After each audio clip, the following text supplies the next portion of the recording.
goodness, what a play!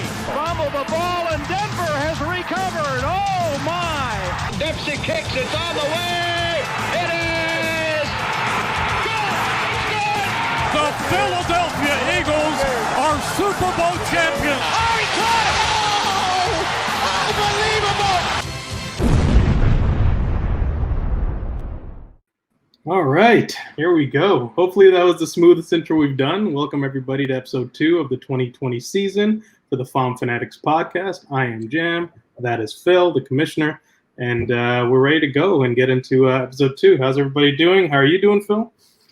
Not too bad. Had a busy day of random bullshit today, but I got my Pinot Cherry wine now, changing it up. Pinot Cherry. Okay. And I'm looking forward to some football. Yeah, today I made the concerted effort to not go with whiskey. That was a massive bottle of whiskey. When I actually looked at how much I drank, it was like I could have been hospitalized. Like, it was a lot of whiskey. So I'm going with the Baco Noir of Henry of Pelham, which, as Phil knows, Baco Noir is probably my favorite wine. So we'll go to wine today, and we'll see how we should actually explain what Baco Noir is, because it's not a wine that basically exists anywhere other than here. Yeah. Easiest answer is it's just Pinot Noir, just a little softer and a little lighter. I don't even know what else. I really can't tell the difference between Baco Noir and Pinot Noir. Though we did go to a random winery that's actually very close to my house, and the wine that I got there is quickly becoming kind of my go-to. Like I'm thinking of just going back and buying like a bunch of it. The Moraine Red, is that it? The Moraine Red? Yeah, Kirby's. She left it in my car, and now it's mine. Yeah, it's really good, man. So yeah, we were actually just on Sunday out golfing, and I got to see Phil gave me my birthday present, which is months late, but that was actually more my fault than his. This is why I was pounding Jam forever to make a logo. I didn't really care for the season. It's also done for the season. I just wanted to give him his birthday present. I understood why it bothered you. I don't know why it bothered Chris. Chris was telling me like every single day, make a logo. So I got these golf balls, and this is really slick. Look at this. Check it out. That is my FOMFA logo, BKB, which is an okay logo. I'm not overly thrilled with it. I made it in PowerPoint, but I'm pretty happy with it. This is the gangster one right there. South Philly Pigeon Boys. Look how good that looks on a golf ball. That is so sick. And the sad part was, I think I actually lost one of them already in the water by mistake. That's the problem with these. Like I can only really play them on holes where I don't think I'm going to lose them. But thankfully, there's a whole bunch of them, and I'll keep at least two packs, not even in my golf bag. Put them to the side, and they'll be commemorative. So thank you, Phil. That's really awesome. I really like how this one came out. The Pigeon Boys one. That was slick. Well, you're very welcome. Happy one of your 2 birthdays. That's true. It's closer to the second one. I thought it might be, yeah. But yeah, what would be interesting is actually if, like, it would be like so fascinating if, like, we're ultimately both going to lose our team balls at some point. If we buy a random packet of Bridgestone E6 like used balls sometime, and we get one of these in that would be crazy. Yeah, because they just collect them, right? Possible, That's but what they crazy. All right. So Nico's in, awesome, and boo to less whiskey. Well, listen, Chris, it's about my liver. It's about the fact that I didn't really even have I had to like take Monday off. Yeah, but you're taking tomorrow off anyway. I gotta work. This guy's on vacation.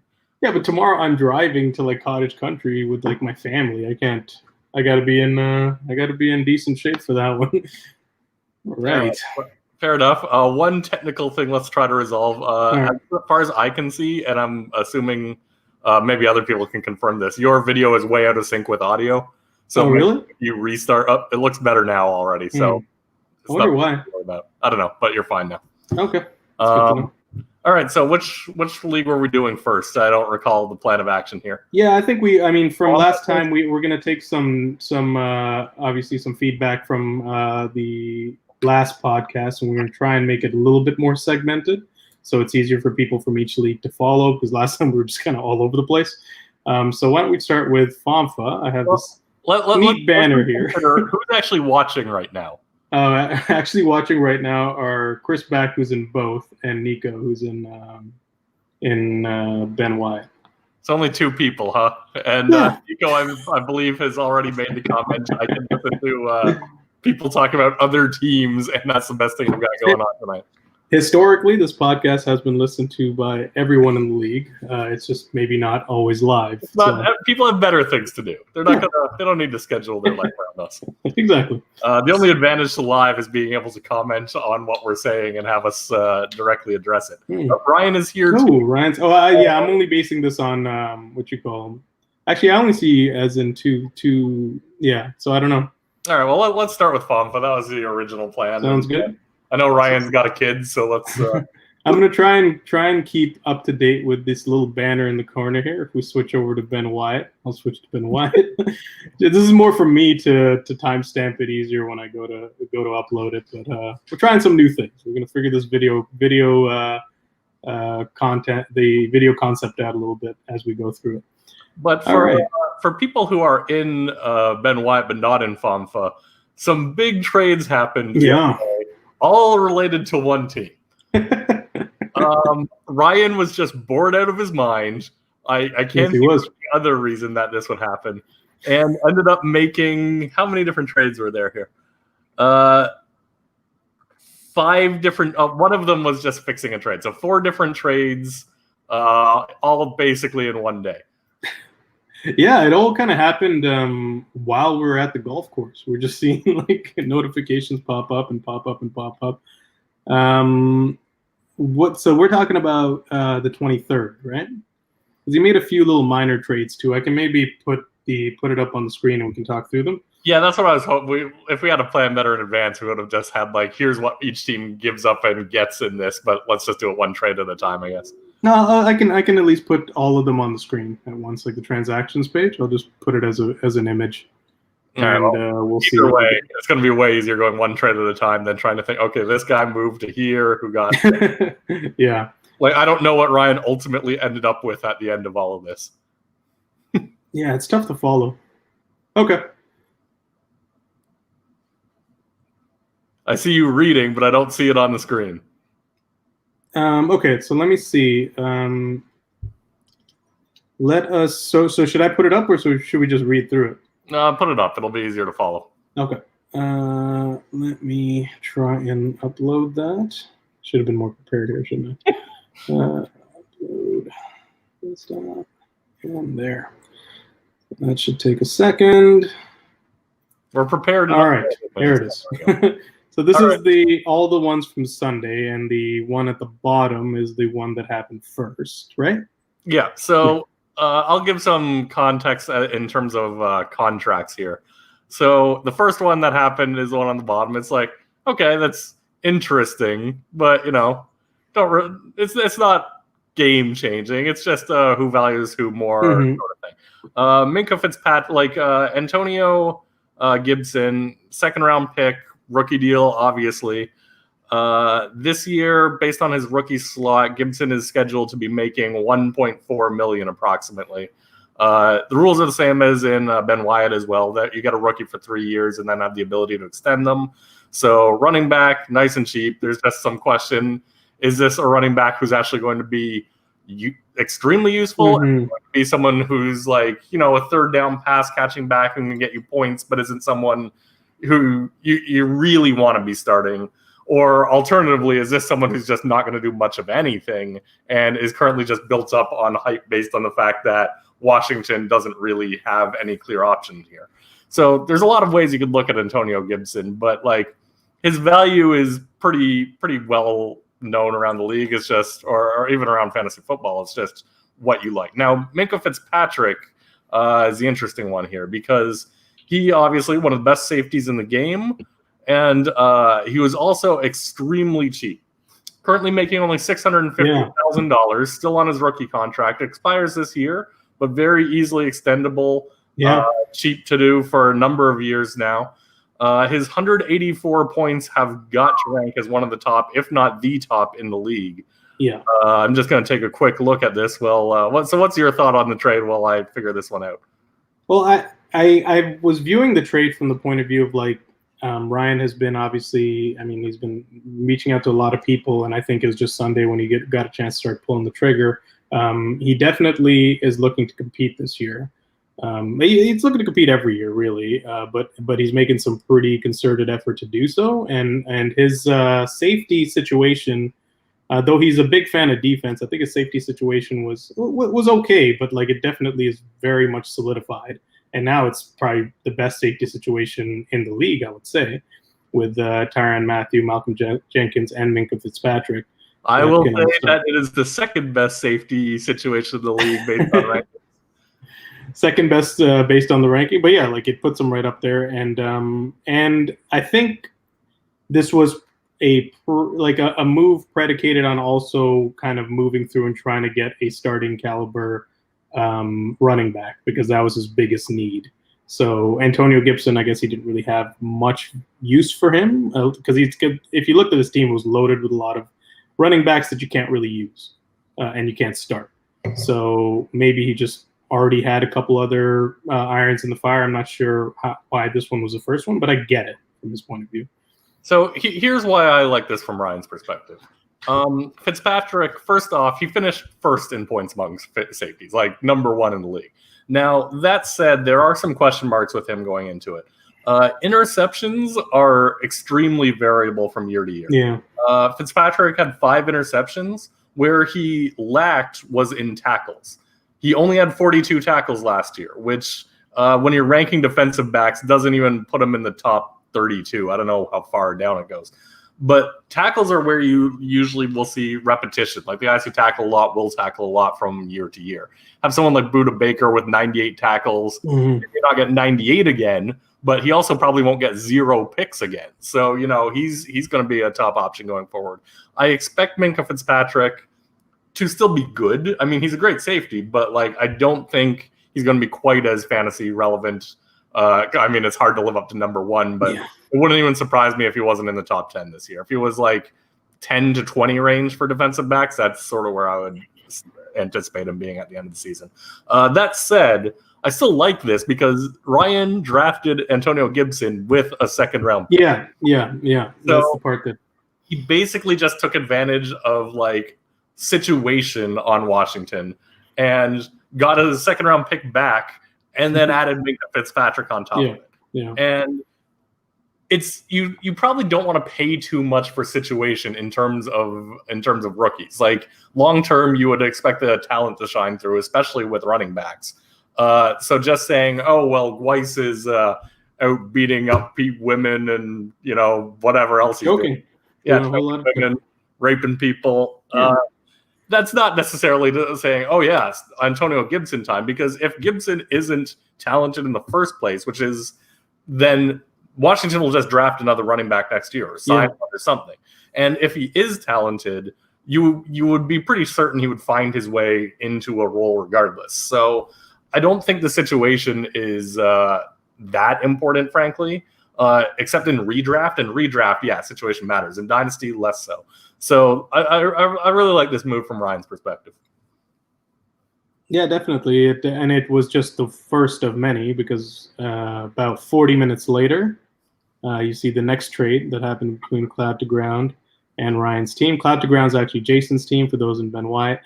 And Jason's, I think we've mentioned in other podcasts that Jason's inherited a really bad team that was not well taken care of, and last year was all about getting picks and kind of getting young talent and being able to enter a proper rebuild, and has gotten to a point where his team's actually pretty good, but he's insisting on continuing to rebuild. So here's the trade as it went down. Jason gave up Matt Stafford, Duke Johnson, Miles Sanders, Zach Cunningham, Landon Collins, and a 2021 third-round pick, my pick, and a 2021 fourth-round pick of his own, to Ryan, who gave up Pat Mahomes, Roquan Smith, Jamal Adams, his first-rounder from next year. And that's all that was done there. So what do you think about this one? The more I think about it, the more I generally agree with the league consensus that both these people might have won this one. And I know you have sort of a differing opinion, and we should get to that. But let's start with what Jason is getting out of this.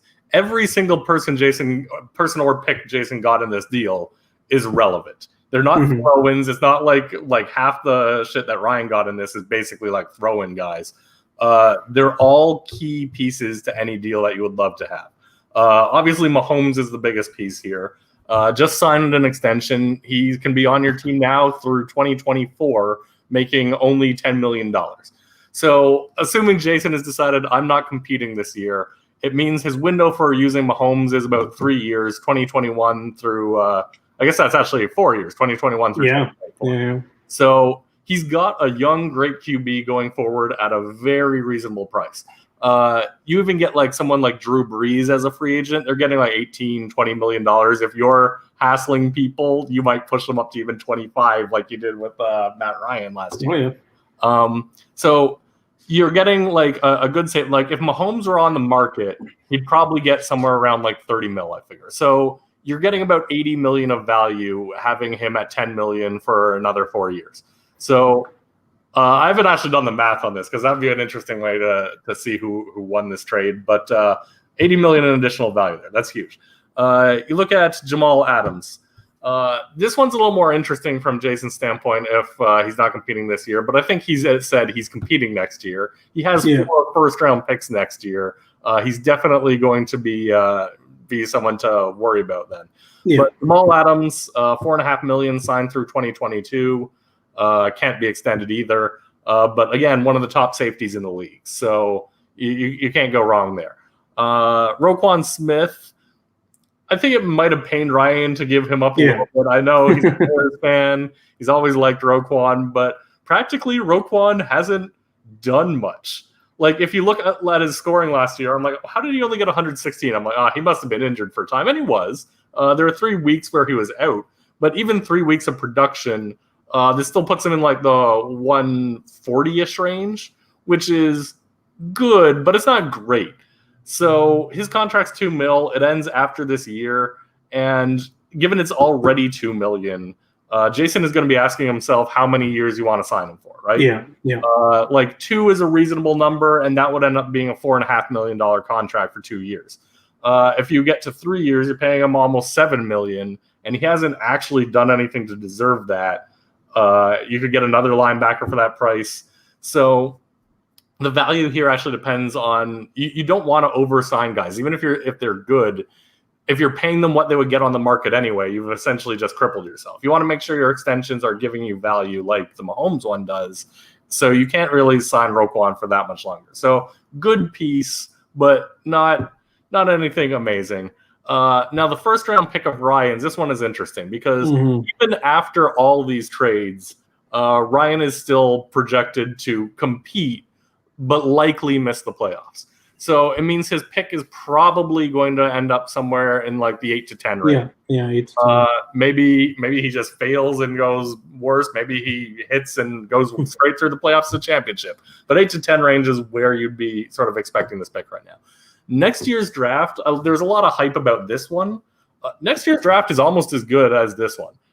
The receiver talented in particular is insane. Like you can easily get a very good receiver, probably one who's drafted in the first round in the NFL, still by the 8th pick.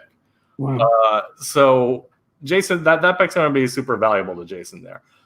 So that's what Jason gets out of this. And the positive sides to Jason on this one is that the main thing he gave up here of value is Miles Sanders. Of course, like huge value of Miles Sanders. Anyone would pay a lot for him. I know I did, and I'll be getting that in a second. But like the thing about running backs is they're so volatile. If Jason sees his window as like, I'm going to start competing next year, going forward a few years, then there's a realistic chance in like 2 to 3 years. It's like, well, Miles Sanders off a second ACL tear in the last 3 years. You really don't want to be rostering the best running backs given the value you can get for them until you're ready to compete. If you're ready to compete, yes, get all the running backs you can. They're worth their weight in gold. But if you're not competing, the value you can get out of them, in this case, Pat Mahomes and these defenders, is probably going to be a better hold of value long-term for your team than Miles Sanders will be. So that's why, from Jason's perspective, I think this trade makes sense. Now, from Ryan's perspective, also makes sense. Yeah. Now, Ryan is trying to compete, and in my view, it's largely because his team is sort of borderline. But with Jason saying, I'm not going to compete, David trying to compete, but we know he's just going to like forget to set his lineup a week or two, and just he'll still somehow make the playoffs. Just maybe he's got the opposite of me. This is what Ryan's banking on. It's just David is the only competition. Everyone else beyond me and Khalil had basically said, "Yeah, I'm not even going to try this year." In our conference, we're only 3 people until Ryan decided, "Yeah, I'm going for it." There are 3 people going for 3 spots. So, and given how good Khalil's team is going to be in a few years, it already is amazing. My team is locked up going forward. Like, everyone I have is under contract. I'm $20 million under the cap. So I should be competing for a while. And then Jason's got this team that was on the verge of competing. And now he's got like 4 first-round picks going forward. Yeah. So Ryan's window was not going forward. No matter what he did, his window was not going forward. And then on top of that, there are the other teams in the division who are all trying to rebuild as well. That is a failing strategy at this point. There's too many people who are going to be good in the future. So Ryan going for it now, I think, makes all kinds of sense. You got Matthew Stafford in this trade. He started out real hot before getting hurt last year. Is he going to be Pat Mahomes? Probably not. But I don't think the difference between him and Mahomes is going to be as great as people are anticipating. Historically, quarterbacks who have this like real high value after like some crazy seasons, they'll be good. They'll continue to be good. Mahomes will not fall out of like the top few running backs going forward for the next decade. But that doesn't mean they're going to be so good that they just dominate the league. They'll be consistent. You know they're not going to follow the top 5, but they might be like 30, 40 points better than the next guy. Yeah. For Mahomes to repeat his insanity, it requires a lot to go right. So the downgrade to Stafford isn't as bad as it seems. He got Mahomes he got Miles Sanders out of this, obviously, which is huge. Ryan desperately needed a running back. Who else did he get in this? Zach Cunningham. This is his Roquan Smith replacement, I guess. He's got him for 2 years. Again, with the window Ryan's looking at, it's not a bad option. I like Cunningham a lot because he's one of those guys who, again, he's a tackle guy. He's consistent. You don't see a week-to-week thing like you do with sacks guys of, oh, well, he got 0 for me this week and 41 points the next week.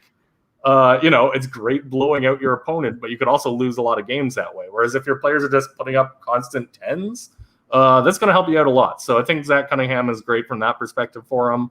Landon Collins, again, he's getting one of the top safeties in the league here. He didn't last on his team. So. Did not last on the stats. And I was trying to find his stats. So we'll get to Landon Collins later because he got sent away. But again, sent away, we'll talk about it later, but sent away for a pretty great safety replacement. So. Yeah. And Duke Johnson, I didn't mention him, but Ryan has David Johnson.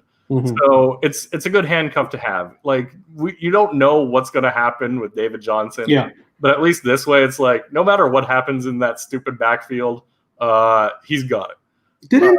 I thought that David Johnson said he wasn't playing this year. I don't think that's the case. I thought that he was one of the guys that opted out. No, you're thinking of Ryan's other running back, Damian Williams. Oh, Jesus. Yeah, David Johnson is still definitely. Right. Okay. So that happened. Now, that all happening, Ryan was chatting with me well before that trade happened. Mm-hmm. I told him when he was talking to me about Miles Sanders, I just told him, yeah, if you want one of my running backs for Miles Sanders, not Saquon, I was like, if you want Cook or Kamara for Miles Sanders, I will do that. And he was asking straight up, and clearly at that point I'm like, did I overplay my hand?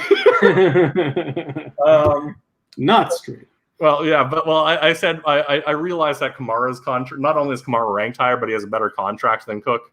So I said that I would do Cook straight up, but Kamara I would need a little something else. I got your second round pick out of it. Yep. It's nothing major, but again, next year's draft, I like the depth in it. I think I should be able to pick up someone solid there. And honestly, like, as much as no one in the league seems to understand this from my perspective, let me walk you through why. Miles Sanders' projections are lower than Alvin Kamara. Yes. I'm a huge Eagles fan who follow them in intricate detail. And I don't understand, like, even setting aside the fact that it's going to be fun to root for my player, Miles Sanders is expected to just be the bell cow this year and going forward. He looked amazing last year in his opportunities. Now, let's not forget, Kamara is not the bell cow in that offense. Yeah, Kamara's always gotten a ton of points and looked amazing because in his opportunities, he makes the most of them. He looks real good. But there's still always Latavius Murray hassling if you're a Kamara owner. You hate it. And the other things about Kamara are he's coming off an injured knee, who no one was quite sure how serious it was, but it sounds pretty bad. I don't expect that to be a major issue, but it is something that you think about. His contract, it's a good contract, but it still ends in 2023, whereas Miles Sanders I have at a cheaper rate through 2021, and then I can extend through to like 2026 if I want to. I doubt I would extend him that far, but it gives me a guy for longer. And then on top of that, there's just, this is going to sound ridiculous, but I was mentioning earlier that running backs are extremely volatile. David Johnson, for instance, on Ryan's team now, he became a hindrance that no one would take his contract. It's good for Ryan that he got traded from Arizona, where he had severely negative value, to Texas, or to Houston, where he's now a starter. But still, running backs can just surprise you with how quickly they are no longer relevant. And as I said, maybe Miles Sanders tears his ACL twice. Yeah. Since he's on a rookie contract, I have an out. I don't expect this to happen, but worst case scenario, I'm not stuck with someone on a big contract that there's no out for.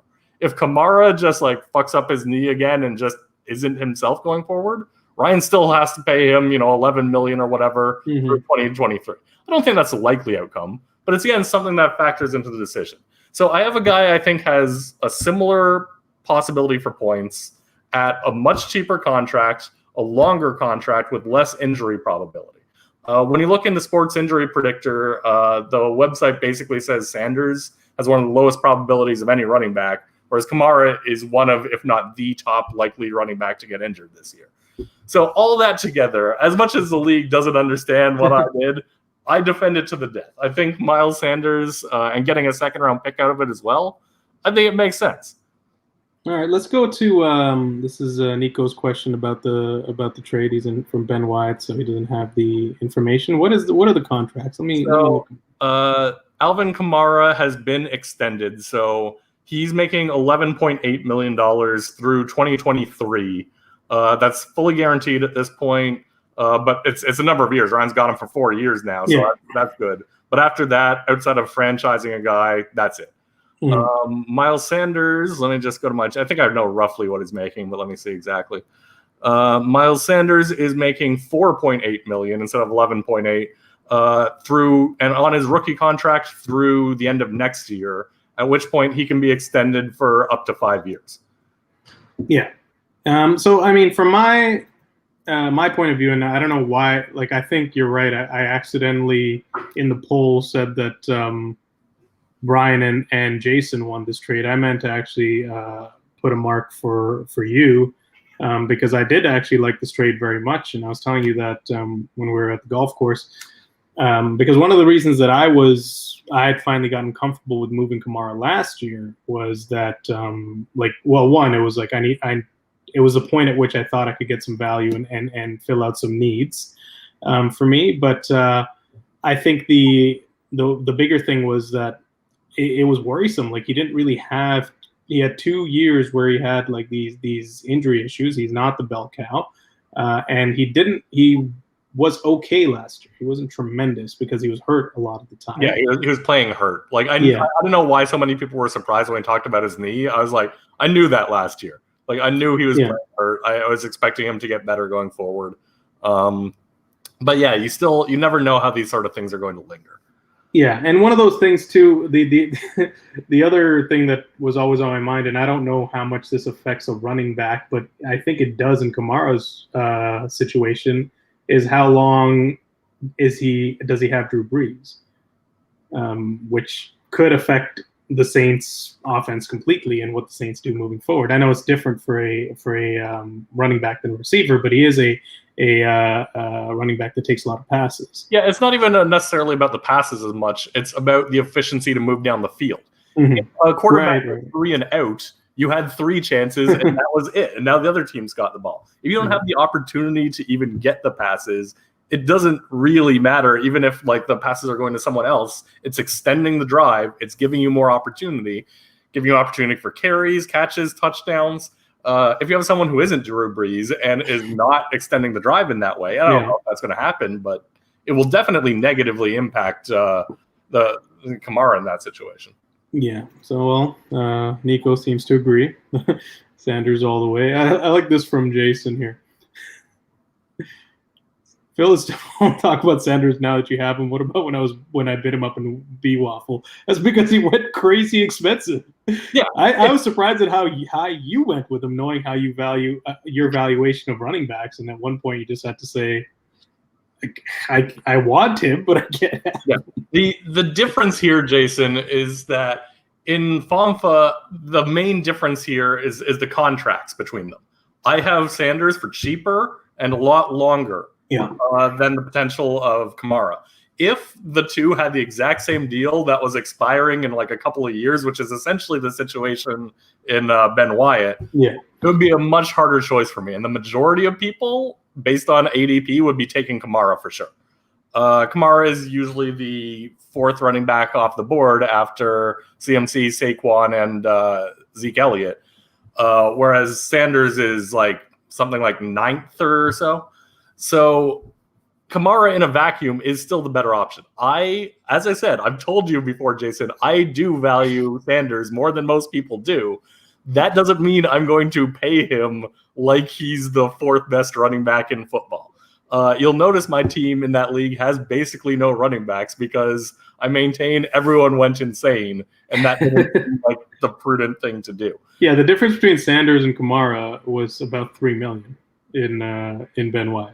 Yeah, like it's 28.7 versus I think 31 and something, so a little under $3 million.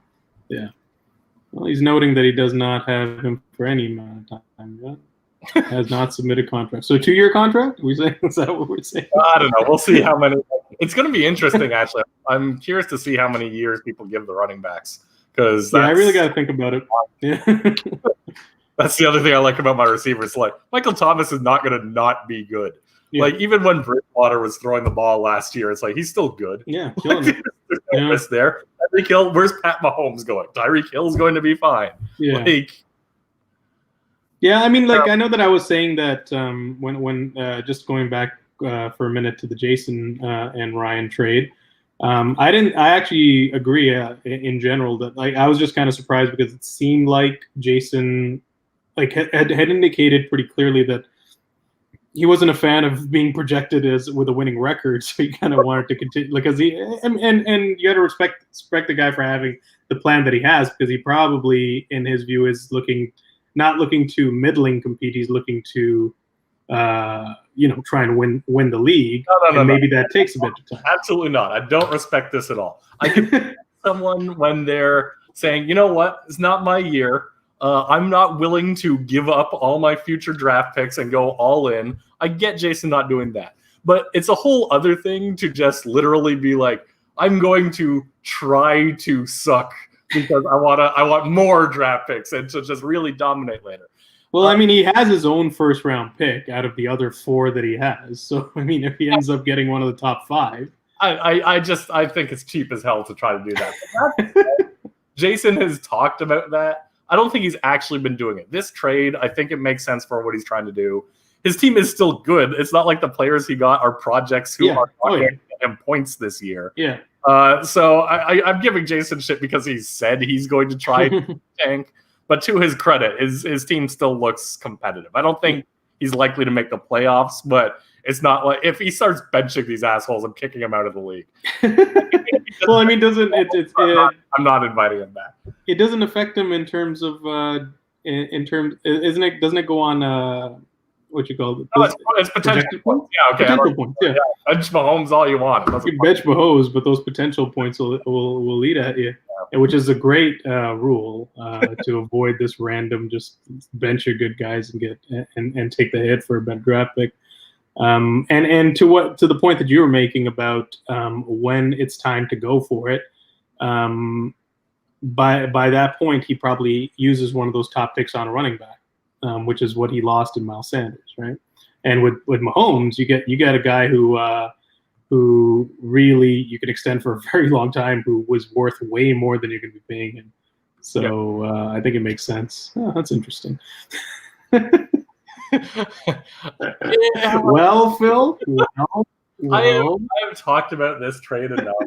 I'm not going to decline a bad trade opportunity. I think that's the clearest point of it, is who in the league would message that guy and say, nah, man, come on, think about it.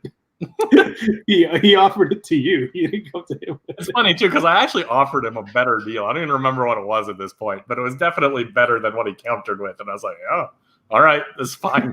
2,000, what? He doesn't know how to negotiate. He doesn't know how to negotiate. All right, so what's the final trade here? The David Moore thing was just fixing. He was supposed to be part of the underground deal. He's just a salary dump. Jason's got room for him. It's not a big salary dump. I think he was making like $4 million or something. So the final one, which happened a bit later,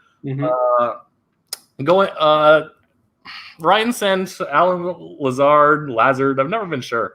I always just call him the Lizard King. Gronk, Greg Olsen, and Landon Collins to the Cobras for Irv Smith Jr., Malcolm Jenkins, and a second-round pick next year. Now, I don't like this at all from Colorado's perspective. Out of all of the teams, like I could justify pretty much everyone else's trades, even if I think I don't necessarily agree with what Luis did. I get it if you like Gibson, fine. This I don't get at all. Yeah. Like, Colorado's chances of competing this year are low. I really like Lazard, but he was like at his price anyway. But he was a free agent this year. Anyone could have had him. Yeah. Like, so his value is basically nil. Greg Olsen, free agent this year. Anyone could have had him. His value is basically nil. So you're looking at essentially Landon Collins and Gronkowski for Smith, Jenkins, and a second-round pick. Gronk is old. He's beat up. And even before he left the league, in his last year, he wasn't all that useful. He now has to compete for targets with Chris Goodwin and Evans. I don't really get the hype behind him. And if you're not competing, or I guess Israel thinks he's competing, but I think it's going to be a long shot for him, what is the point? Why would you give up the long-term better play in Irv Smith Jr.? Mm-hmm. And then there's also the second-round pick. Now, Ryan was saying Malcolm Jenkins and Landon Collins basically offset each other. I don't think that's true. I think Malcolm Jenkins, even as much as he's a former Eagle, he was one of my favorite Eagles, actually. He's good. He'll get you points, but he's not Landon Collins. That said, Landon Collins still has never, since his like rookie season, he's never really lived up to his potential all that much. So last year he got 140 points. Or sorry, sophomore season. His sophomore season was insane. Where he had 100 tackles, 5 picks, 4 sacks. Like he just went nuts that year. But every year since has been a little bit worse, essentially. Last year he had no picks and 1 sack. In 2018, none of either. And the tackles are, they're there, but they're not a lot. They're like high 60s, 70s in that range. So Landon Collins is sort of going off his reputation at this point, more so than his actual production. And he's making $1 million. Further, now that I think about it, Landon Collins was a free agent this year too. 7.1. So yeah, he was signed this year. I found it. I was surprised I got what's his face on Buffalo, Jordan Poyer, for cheaper than But Collins was a free agent this year too. So all 3 of those guys, you could essentially say they just signed no value because they went for their top bid. So it was basically just Gronk for all of this, and that's an overpay. Even if you weren't at a point where it's unlikely you're going to compete, even if you were like, yeah, I'm a tight end away, I still don't do that trade. Yeah, I mean, I love this trade just because Colorado's in my division. No, but it's all seriousness. I didn't understand this one.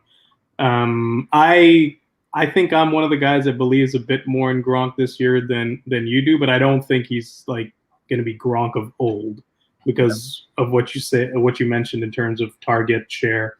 I do think one of the things that was affecting him later in his career that he was pretty banged up for a long time, and taking a year off almost let him heal all that.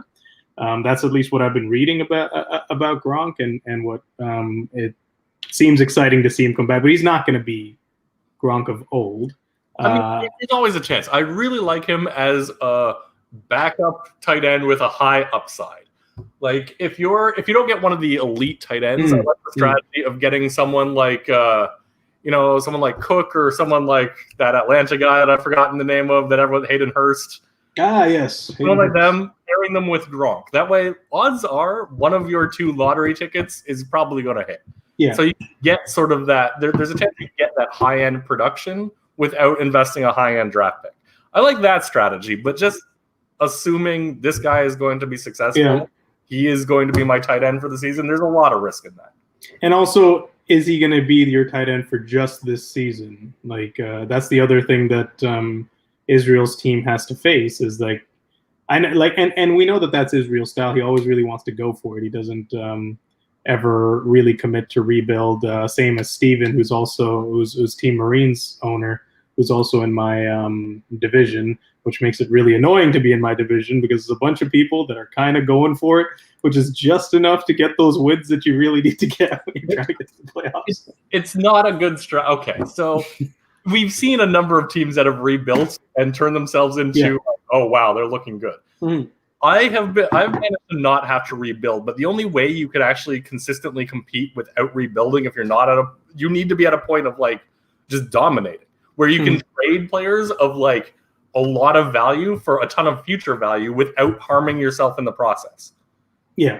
So I mean, the way you've been not rebuilding, but your team looks different every year. But for that reason, it's like cycling high value players, getting like really good contracts and low and maybe a little like that don't maybe have the name recognition, but are still up there in the rankings and have a lower contract. Like you've really in FOMFA, you've really managed to build your team out and continuously like tweak it enough, and that comes from a lot of trading too. I mean, savvy with trading. Yeah, but you can't. Which lets you kind of do that. You can't do that if you haven't already built your team into a very solid contender. Yeah, the only that's true. reason I need the players. That, like, I have someone like Kamara or whatever. I could be like, okay, if I trade him, I still have Dalvin Cook and Saquon Barkley starting. I have depth. It doesn't, even if the trade backfires horribly, or I need to wait years for the development to happen, I can do that and I can still compete in it, knowing in the long term it's still going to benefit me. So that's the only way you can compete and still work in the long term. But the strategy of rebuilding, it's way better. If your team is not winning your division, you need to rebuild. You can focus on the future if you're winning in the way we've just discussed. But if you're at a point where you're not really competing, there's no option other than to rebuild. You are not going to buy yourself a championship through free agency. And I find that funny that I'm saying this, and this is exactly what you've been trying to do for the last. But I do recognize that. And one of the things that, like, because that was my consideration going into last year, and then just like basically during the auction switched it all up because I traded for Mixon, and then I was like, all right, well, I'm going in this direction now. I might as well try and do it. And as we will show shortly, I was projected to have a very good team. I got hit with some luck issues and some AJ Green hurt his foot before the season started. I got a good team that was likely going to win the division if everything kind of worked out. So for me, like, I know for a fact that very likely going into like next year, like this year, I'm going for it, but going into next year and that, like, I have to start thinking about rebuild. Like, I don't want to be this middling team. Yeah, and the tricky thing about it is that if you're rebuilding, you either need to do, like, Khalil did it at the exact right time where it was like, he's a borderline playoff team and has assets that are worth it. So in him rebuilding, it's like you can get a lot of picks because you have a lot of value. Not quite enough to win, but enough that you can get a ton of picks going forward and really do this easily. If you don't have that, you have to take Jason's approach of just fucking hustling. I mean, I make fun of him for it. Good for him, man. As hell to when you like, he's like, want to trade for this guy? It's like, yeah, okay. And then his ask is so through the roof that I just like forget it. I'm not even gonna engage. Well, he's successfully browbeaten a lot of people into just finally saying, "All right, I'll do it." Yeah, I mean, the only guy we didn't manage to move was Hooper because his ask was so high. But like that one, I was a little surprised at because I thought at one point before the season was over, he'd be like, "All right, fine." Like at the trade deadline, it's like, "All right, I'm not getting those 2 firsts that I'm seeking, but I can get a first at this point." Yeah, he failed with it badly, but he did succeed in a lot of his other moves. Moved Antonio Brown. Sorry? He moved Antonio Brown. Yeah, no, he's it was monster. Yeah. But I will always make fun of him for Hooper because he probably could have done something good when Hooper was like dominating the fucking league. And everyone was like, you know what? We're not going to act as though he's Kelsey here because he's doing this for a few weeks. But someone would have given him something useful for a player who's doing that. But he wanted like Kelsey sort of payment for him. So yeah, I guarantee he got offered first. Traded and got less than Jason asked for Hooper.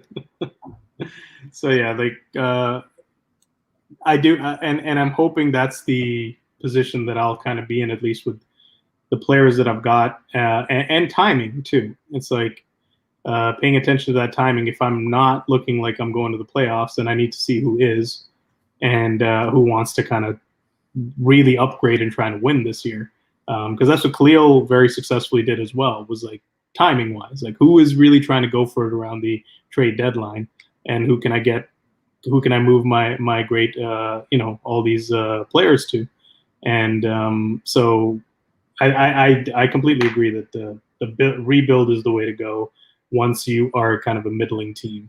I just need to taste those playoffs, Phil. I just need to taste them.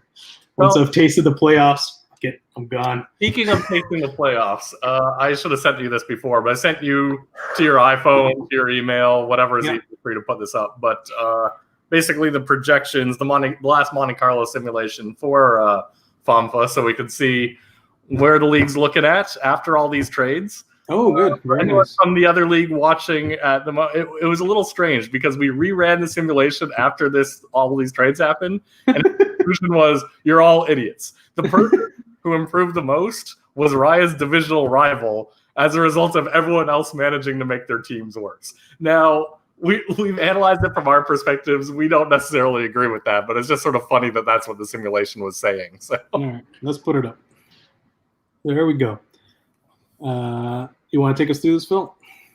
Yeah, so I mean, let's start with the Woodson division, which is at the top. Wario won this last year. I believe he got eliminated. Did he make it to the finals, or did Turret Rocks make it to the finals? Let me check. I think it was Turret Rocks, but let me check. But either way, he was the divisional winner last year, looking to win the division again this year. By far the best projections here.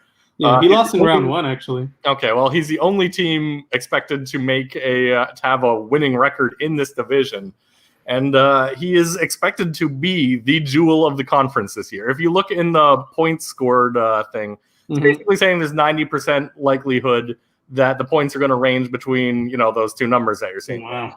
And Wario's low end is higher than everyone else's high end, other than you and Mark's team. Yeah. So he is in a great position. You see 92.9% chance of making the playoffs there, 86.3 winning the division. And by the most interesting number is, if you keep going across, he's more than half the time in 1,000 simulations he made the finals. Wow. He didn't, when he made them, he didn't usually win it because both my team and Khalil's team are considered to be stronger. But just making the finals that often is going to be a huge win. A lot of expected winnings there. Odds of winning it all 3-1. He's a big favorite there. Now, it's surprising because I guess this has to be based on the fact that he plays his divisional rivals twice, and basically has almost guaranteed wins out of those. Because if you look at his team itself, it's a good team, but it doesn't seem like a finals-bound team when you look at the play. Though doesn't impact your point projection. His record is going to be impacted by that for sure. But 9-4 versus the points that you're seeing there, that's not that's basically right in line with that, if not a little low actually. So you'll see like the 90% win confidence, 7-12. The midpoint of that would be 9.5. So 9.5 wins. So Wario would actually, it wouldn't surprise me if in any given simulation he bumped between 9-4 and 10-3. His team genuinely looks good to me. I'm looking at it now. It's he's got a pretty monster defense. The biggest question is at quarterback. Daniel Jones, though, he showed a lot. Like, people were giving him shit last year in the draft. Remember, like, in our league, Mark drafted Carolina's backup QB. Will Greer. Before Daniel Jones was drafted. He slid to like the 4th round or something. 4th round. Yeah. But yeah, he actually looked good. He's making the Giants look like they actually knew what they were doing. There's no one who wouldn't take him over. What's his face on Washington? Can't even think of his name because he was so important. Thank you, Dwayne Haskins. Everyone would take Daniel Jones right now, and he's got a lot of upside. If you look at his games last year, he finished strong. For a rookie, he was surprisingly good with controlling the ball, not throwing a lot of picks. And he did this with most of his team injured. So his receivers are coming back. Ingram's healthy again. He's got more weapons at his disposal. Daniel Jones has a lot of upside here, but it is still a question mark. But, he's paying his quarterbacks combined less than $1 million. So it allows him to utilize that and have a strong team elsewhere. He's got Nick Chubb, everyone's going to like that, but he doesn't. And Kenyon Drake. Kenyon Drake is another question mark, but he was real good last year, and he's still he's like a 2nd-round pick in most drafts this year. There's a lot of expectations for him. So, I mean, if you have 2 running backs drafted in the 1st and 2nd, you can't complain about that. It means if you have any good players left, it's sort of surprising. And he does. He's got Amari Cooper. He's got he traded for Hill. Yeah. Beyond that, Will Fuller, for as long as he's healthy, will be useful. He traded for Travis Kelce this year. Like, his offense is dangerous. On defense, he's got Aaron Donald, Yannick Ngakoue, Chandler Jones. His defense is monster. He's got a monster defense. His defensive backs aren't right, but the rest of the linebackers and defensive ends. Yeah, his linebackers. Let me go check out the rankings here. See how his team just ranks overall. So Wario, quarterbacks again, C-, 14th overall. All the rest of his offense was like 4th or better. Defensive line 1st, A. Linebackers A+, 1st. Defensive flex A+, 1st. Defensive backs C+, 12th, and then overall he has the 2nd best defense in the league and the 3rd best offense in the league. He is dangerous, and people should not underestimate his team this year. Now, the other guys in this division, because of that, it's going to be a lot harder. I think they're playing for the wild card. You look at the win division, everyone's under 10% there. It's going to be a real uphill battle. Now, Sandwich is an interesting one because this is Chris Perkins' team in FOMFA, and historically he has done what he did in Ben Wyatt and spent his entire budget on running back, and then always been like, marginal playoff contender. Might make them, might not. If he makes them, he's getting kicked out. He made it to the 2nd round last year. Yeah, but he got kicked out. Yeah, he did get kicked out. So this year, his starting running backs, Le'Veon Bell. Yeah. And then I guess J.K. Dobbins. Yeah. Who this year I wouldn't expect to put up a lot of points. Behind that, he's got Darrington Evans. What happened there? Yeah. Where'd those guys go? Where'd Zeke go? He traded Zeke to, I think, to Luis. Or to Khalil? Or to Khalil, yeah. He traded Zeke. Oh, yeah. Okay. And then I swear there was another running back, but... Yeah, Melvin Gordon. Melvin Gordon went to Khalil, too. So like this team, it's just not as strong as it used to be with those running backs. I mean, he's got Odell, which I like the upside, so I got him in the other league, but there's still question marks there. Yeah. He seems to, when he wants to play, he's an elite option. But does he want to play? That is the question. Chris Godwin is going to look good for sure. Yeah. But beyond that, again, there's a huge drop off. And like, I don't even know who. I guess Chase Claypool is his number 3, and that's ugly. That's rough. When you're relying on a rookie there to be your number 3, that is not a good place to be. His tight ends are good. He's going to flex one of them. I mean, he's probably the only team that's going to run a 2 tight end offense. Yeah. He's got Kittle and Higbee, so I mean that's fine. But yeah, the linebackers are looking all right. Defensive ends beyond they're looking pretty good. I think he's got the same defensive ends I've got in the other league, Cameron Jordan. He's paying them a combined $32 million, whereas I'm paying them $8 million. Yeah. So. Well, that $20 million was the contract Khalil gave him, so he got that in that trade. And then the defensive backs, again, not very good. There's not a lot here. Mm-hmm. And we'll take forever to go into every team with too much detail. But like the other two, I'll give some credit because both of them are in coming out of bad seasons. Now, one, Derek has taken over for the previous owner. Yeah. That owner left him garbage, way worse than what Jason inherited. Jason inherited like Julio Jones and Travis Kelce. Yeah, he had players he could move. That he could play. Derek has inherited fucking nothing. Yeah. He had basically nothing of value to go with. So he's got a huge uphill battle here. Like no picks too, right? No picks because they traded him off for like Josh Gordon or something.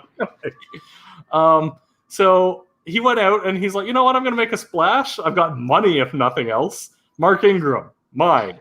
Keenan Allen, mine. AJ Green, mine. Now, I don't like AJ Green as a signing. I'm really worried that this year is going to resemble exactly what happened last year, where getting hurt. Well, people thought he was going to play because in the preseason it was just like these nagging injuries. It's like, yeah, he's coming back week 1. Oh, it's not week 1 anymore. It's week 3. Not a problem. It's not week 3 anymore. It's week 6. Like it just kept. I remember. He's not playing, and it's already started again. Like he's on this franchise contract that he doesn't want to be on, and it's like, oh yeah, I'm hurt. Yeah. Like I might just be being paranoid here, but like giving him $22 million, there are a lot of receivers in the pool this year. And, Edelman went for 9, which is insane. Mm-hmm. I would rather have Edelman than AJ Green. I know that's not a popular opinion. And Edelman goes later in drafts, but I would rather have Edelman. I got Tyler Lockett at 20. I would definitely rather have Tyler Lockett at 20. But I do like Keenan Allen a lot. I still think Mark Ingram is going to get the ball a ton this year, even if he starts losing some carries at the end of the year, so they can see what they have in Dobbins. Kareem Hunt, useful piece. He's going to be helpful this year, but it's his last year, unfortunately. Yeah. So, yeah, I don't want to go into these teams too much. But, yeah, I like that he's trying to do something with it. And maybe during the year, he'll trade these guys when they have value. Like, I have $20 million with nothing to do with it. Maybe he finds a team like me. It's like, hey, do you want AJ Green? Looks like he played after all, and maybe I want AJ Green. Yeah. But, for now, there's not much, but these are all pieces that maybe he can move. And similarly, Paul, last year he had one of the worst teams in the league because he wasn't here. So. Yeah, that was a weird one because he had by far the most money, and we just sat there watching the auction tick down. And all the players coming off the board, and then we realized he's actually not here. Yeah. He's like not around. That he wasn't. By the time he started bidding, everybody was gone. So this year, he really went all in on 2. He still has $18 million worth left, but he had $100 million going into the draft or into the auction. $100 million. He came out with 2 major players, but probably the best 2 in the auction. Allen Robinson getting the highest paid contract in league history at $34.6 million. And Adam Thielen making $30 million. These 2 combined are making like half his payroll. Yeah. This is like a Chris Perkins sort of thing, only with the receivers. Now, I think his team's looking a little better than Derek's team. He's got Jimmy Garoppolo, who's not great, but he's something. He's got Kirk Cousins, not great, something. Maybe one of the Chargers quarterbacks does something. And the fact that he has 3 starting quarterbacks means he has some trade leverage for someone who bye week or an injury or whatever. It's like, hey, I've got 3. You could have one of them. Ronald Jones getting a lot of camp hype. David Montgomery, his value dropped a little bit, but like he's still there. Chicago. Yeah, he's still the guy there. He's sort of in a prove it mode, I think, this year. If he doesn't do well, then they'll probably move on. But he's still got that opportunity this year. DK Metcalf, he's looking all right. I mean, he's not going to make the playoffs, but it's a good sort of building start. Yeah. All right. So what do we got next? We got the Rice division. Now, what are you thinking about Turret Rocks this year, Jeff? I was completely wrong about Turret Rocks last year, so I don't really know. I dropped in these rankings. Hey, holy shit! I'm at a losing record now. When did that happen? And apparently in the last simulation. What changed though? Nothing changed on my team. Oh, I guess I had the Hayden Hurst trade. Maybe that's what was doing it. It's also something doesn't necessarily have to change on your team. Something can change on other people's teams that make you look better or look worse if you do nothing, and everyone else gets better from signing players. Well, let me take a look at what Turret Rocks is looking like right now because I haven't even really paid attention to it. I thought that I was competitive, but this is showing differently. You still are because Turret Rocks is This is looking by far like the worst division in the league. Yeah. Oh, wow. Yeah, Turret Rocks it's a weird team right now. Obviously, Lamar Jackson, does he repeat the historic year? Probably not, but he's obviously going to be a top quarterback until unless he definitely doesn't want to learn how to slide, and I really think that's going to impact him eventually. Someone's going to take him out. Mark is over if Lamar Jackson gets hurt. Who is starting at running back? This is not a great running back situation. No, this is one of the worst running back situations. Yes, on running back. None of them are really long-term start worthy. You got Marlon Mack, who will start, but probably won't later on in the year. Philip Lindsay. Is it Philip Lindsay or is it Melvin Gordon who gets those minutes? It's definitely Melvin Gordon. There's no question about it. It's Melvin Gordon. Then and then Adrian Peterson, I guess his value went up after Weiss went on. Still not expected to be like his starting running backs out of these options are it's hard to show it to everyone, but he's got like 12 of them. Yes, he does. Yes, but the top 2 are Marlon Mack and probably Philip Lindsay. Yeah, real has ugly. To be. That is real ugly. Yeah. And he's not spending nothing on there's no big contracts, but there's a lot over $1 million here. So finding cuts is going to be difficult for him. And his receiver situation isn't fantastic either. I mean, he's got 2 solid top 2 receivers. Actually, no, he's got Mike Evans too. So receiver situation is definitely the best point about this team now that I'm looking at it because Cortland Sutton, Mike Evans, Devontae Adams, obviously, and then AJ Brown. So he's his receivers. He's like, Adams, Sutton, and Evans is insane. This is like, he's got behind him. AJ Brown. His receivers are great, but the running backs are so bad that Mark trading down out of a position to draft a running back, I don't get that at all. I know he picked up some nice draft capital, but he's a competing team. This is the exact type of team that needs to be getting running backs. And I mean, even if he makes the playoffs, and outside of like Lamar having insane performances, I don't see how this team goes far because you're getting next to zeros out of like 2 starters here. It's really going to be dangerous for him. That said, the rest of his team still looks pretty good.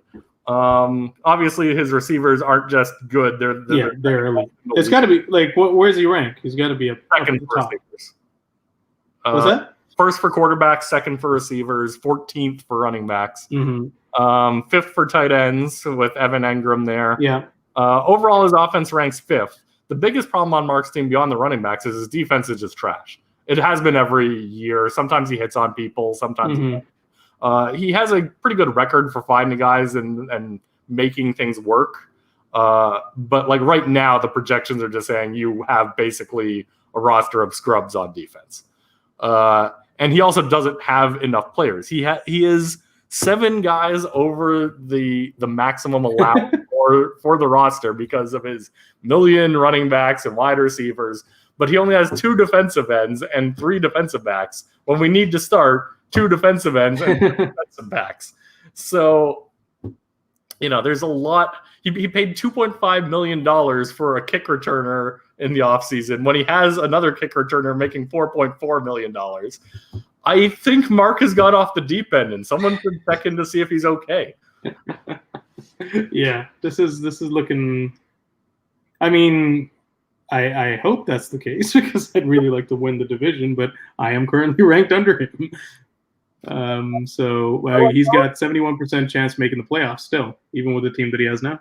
Yeah, you'll notice the 71% chance of making a playoff, sure, but you'll also notice how quickly that dwindles. Oh yeah, he makes the playoff 71.7% of the time, but wins it all 5.4% of the time. Like he's getting eliminated in what is that? Like 13 out of 14 times he makes the playoffs. That is not good. He's making the playoffs in these simulations not because of a good team, but because your division is just so garbage. It's just a garbage division. My God. So, it's annoying because, and like I've said before, it's like no one here is rebuilding. It's just a bunch of dwindling teams. No one's trying to rebuild. So everyone's going to take a win away from someone in just a freak game.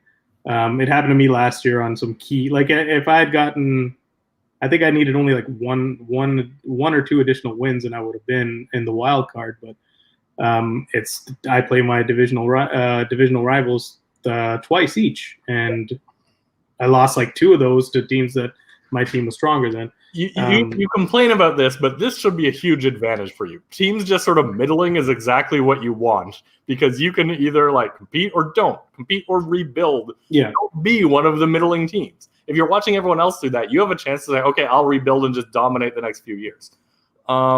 That's not the case in the other conference where everyone's like, I am going to just destroy everybody in the upcoming seasons. I'm not worried about now. Like you have a lot of opportunity here, and you can decide, maybe I'll win now, or maybe I'll win in the future. But either go for it or don't. And there are too many people here who are just, I don't know what they're doing. Well, I was under the impression I was going for it. Turns out I'm not. So. You're still making the playoffs almost half the time. Like you're borderline, but that's where you don't want to be. Well, you tell me about my team. Like, why is this doing so poorly? So. I like your team a bit better than projections do. I think at quarterback, you've got Russell Wilson. He's making a ton of fucking money, but he's good. I wouldn't have signed Phillip Rivers, and we'll get to that in my preview of San Diego's team a little later. He's my backup. I would not have been signed him to be a backup. I thought he would have been fine as a backup, but I saw those highlights and I was like, ew. So, I think your biggest problem, frankly, is depth, and my projections really penalize because of depth. You'll see that in I forget who was showing some projections from Fantasy Pros or something where it liked Colorado's team a lot more. Yeah. His team, again, he has depth problems. Your team, it's similar. You got Mixon and Fournette. Nothing wrong there. Behind that, you have Frank Gore and Chris Thompson. Chris Thompson is out for the year. You have essentially 3 running backs. One of He's out for the year? What? Why is there not an O next to him? Has there been news on him? No recent player. Oh, I would Google him because I was thinking about drafting him yesterday, late in a best ball draft. I was like, oh no, okay, never mind. I'll avoid him. So I think you're down to Fournette and Mixon, and then Frank Gore, who hell yeah, is he? Well, I know who he is, but I mean, like this year, what's his role? Yeah. So again, good starters, nothing in terms of depth. Yeah, I know. On wide receiver, again, it comes down to this whole running back thing. Like, where am I getting running? I have to just really keep an eye on what's going on around the league, and hope to do kind of what you're doing in the other league. Stop shooting big. Your problem here isn't on your big running backs. Your problem here is in depth. You need to find Mark has 30 running backs. None of them are worth starting, but most of them are decent depth, and he's going to have to cut them. He should be trading you for a 6th round pick, one of his running backs. That works out for everybody, but you don't even have a 6th round pick, do you? So I don't. I don't know what you trade is the problem, but he's got to cut some of them, and then you can just sign them. So that might help you out. Wide receiver, similar thing. You got Tyler Boyd, you've got T.Y. Hilton, Tyler Lockett, Brandon Cooks. There's a lot of questions about Cooks, but these are still all very good options. And then after these guys, after your flex, who the hell is – you got Russell Gage, Taylor Gabriel, who's a free agent, and John Hightower, who – I'm an Eagles fan. John Hightower is not getting more than 20 points this season. No, he isn't. So I understand. If anyone gets hurt, if anyone's on a bye week, you're basically taking a 0. Hayden Hurst, pretty good option, I think, and like a lot of hype behind him this year. I don't like saying he's a good option because I'm going to completely contradict myself in my previous San Diego's team. I think he's good. But he has a lot of potential there. Jack Doyle, he's definitely good. He's a safe high floor backup, I think. Your linebackers are okay. Your defensive ends are kind of weak. Yeah, they're weak, yeah. And your defensive backs are... I need Montez Sweat to take like a big step forward for my defensive ends to be decent. Yeah, so I mean, if you actually look at where your projections are coming from here, your offense ranks 7th. And again, that's entirely because of depth. You just have reasonable backups. You'd probably be like 4th or 5th or something. Your defense ranks 12th. And it's not a problem with backups. You don't have starters there. You cannot easily improve that. Yeah. So that's where your strengths and weaknesses lie. What you want to do about it, that's entirely up to you. But if your team stays healthy, you win the division. If your team has any major player get injured, you're just fucked. And historically, my teams always have a major player. Every team has players get injured. That's what I was kind of saying at the beginning, too, is like I'm just watching because if it is going well for me, then I'm going to stick with it. If it's not, then like this is the year I'm going fucking fire sale, man. Yeah. I got no reason not to. Figure out where you are at the trade deadline and make a decision to buy or sell. The problem is you have nothing to buy with. You've already traded all of your 2021. No. It's either go or sell. Like I know that. Like there's no adding. There's no adding. Okay, well. Like unless because anything that I add, and this is what's been the issue where I've been trying to trade and everything, I basically decided this is the team I'm going with.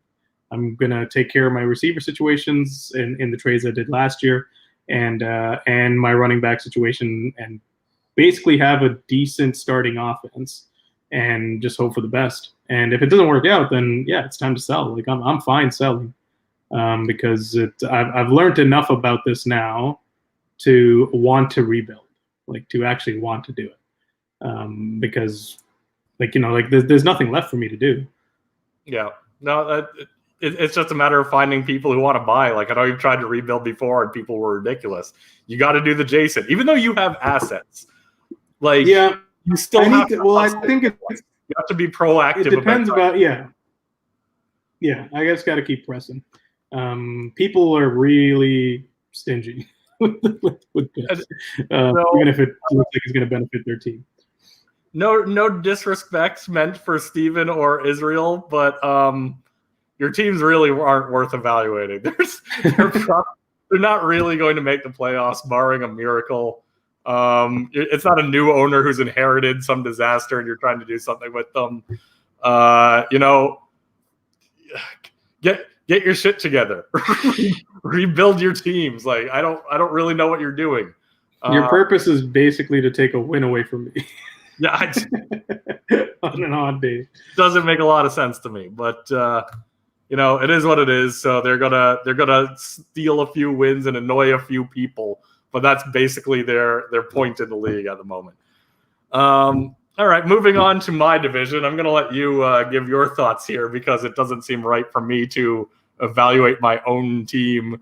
And Jace, I guess all of them are worth talking about, other than probably Death Valley, which is just brutal. Yeah. I mean, you're in one of the divisions, just like Woodson, that where there is definitely a team that you're going to just step all over for 2 wins, and basically everybody in your division is going to do that. Yeah, there's one team though. It's not like there's it's Death Valley is just a free win, but everyone else is. Yeah, everyone else is like you're gonna. But I mean, Louis clearly taking a big step back. He's just worth talking about because of like the crazy changes he made. But Well, I'll let you get into Luis. I'm going to talk a little bit about your team. All right. Because I don't get what's going on with Luis. Well, someone needs to talk to Luis and Mark and figure out.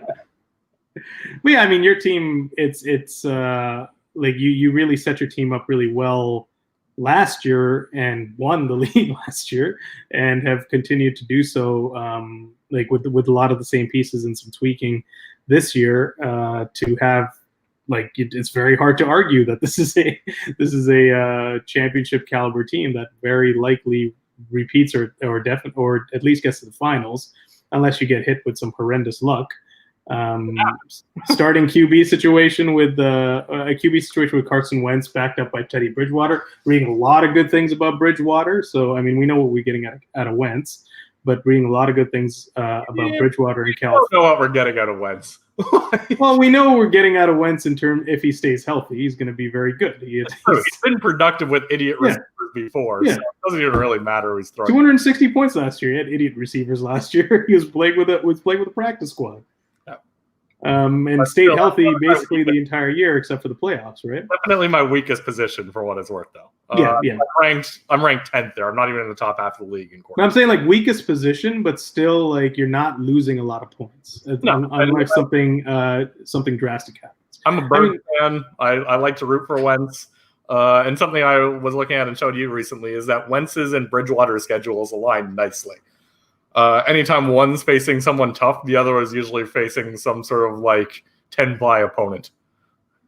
And I think I'm pretty sure this is my QB situation in Ben White. You got the exact same quarterback. Running back, nothing to write home about it here. I mean, you really got to work on this position. It's just weak from beginning to end. No depth. I tried, but it's like in Ben White. It's hard to find a quality running back. You know? Saquon Barkley, Dalvin Cook, and Miles Sanders now was Alvin Kamara, but you don't really lose anything there because you start either Dalvin Cook or Saquon Barkley, or you flex with Miles Sanders. But why would you have to do that when your receivers are pretty solid as well? Moving up to get Justin Jefferson was, in my opinion, huge. I think that's going to be. Move on to my receivers. You missed 2 key running backs. You picked Jonathan Taylor. I completely forgot about Jonathan Taylor. Holy shit, yeah. So as soon as Mark's Marlon Mack is no longer the starting running back, you now take over with the second best running back in the draft? And, I would say the first best running back, but because of his situation. Yeah. Then on top of that, we also have Madison. You got Alexander Madison. To back up Cook when Cook gets injured. Which is a fantastic situation to be in with beautiful handcuff. And Alexander Madison looked really good when he played. So this running back, you've got to be top, right? By far? Not by far because Khalil's running backs are also insane. Oh, yeah. Right. But, Yeah, again, very, very, very solid wide receivers. Kenny Golladay, Cooper Kupp, Terry McLaurin. I guess your fourth would be Christian Kirk. Calvin Ridley. Calvin Ridley is definitely the top. I'm not high on Christian Kirk this year. Here's the thing. I got to defend Christian Kirk because everyone is down on him. Just because a better wide receiver comes in doesn't mean your targets drop to 0 if the Arizona offense just becomes generally more efficient. Yeah. Kirk was still a target monster last year. Everything of that in practice has been saying he's been doing incredibly. He's last year he got something like 3 touchdowns all in the same game. There's got to be some positive improvement in his touchdowns. He will be better than last year. I have no doubt about that. This isn't me trying to sell him in this league, but in every redraft league you can, he's going pretty damn late. I'm picking him up even in those because people are being ridiculous about, what's his face coming in. I don't know why I've forgotten. DeAndre Hopkins coming in and just being like, oh, well, that's it for everyone else. That's not how that works. There's a long history in the NFL of the second receiver on a team that has a good top receiver being extremely useful. How often for years now, the Packers haven't found anyone good, but for years everyone has been trying to find the number 2 on the Packers. Because back when they had Jordy Nelson and Devontae Adams, it worked out well. Mm-hmm. When Julio Jones and Calvin Ridley is the number 2 in the offense. No one is shit-talking him. It doesn't make sense. He's a very young guy who has done nothing but catch passes. And for some reason, after this trade, everyone's like just fading him. It's nuts. You've been pretty high on Christian Kirk for quite some time now, and so we'll see how it goes. I disagree, but we'll see how it goes. I'm going off of what I've been reading about him because I was thinking about going after him and Ben Wyatt.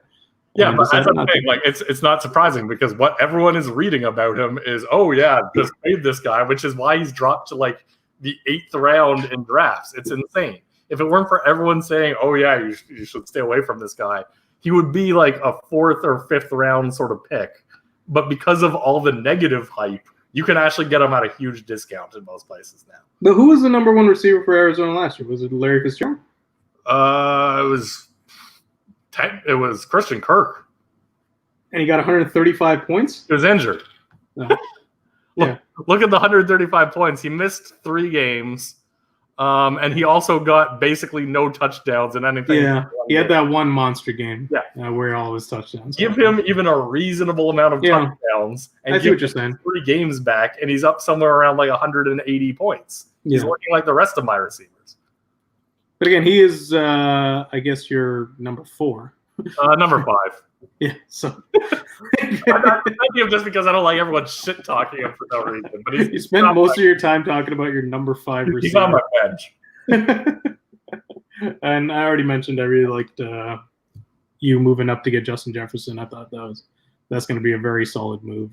He steps right into a role and has looked really good in training camp.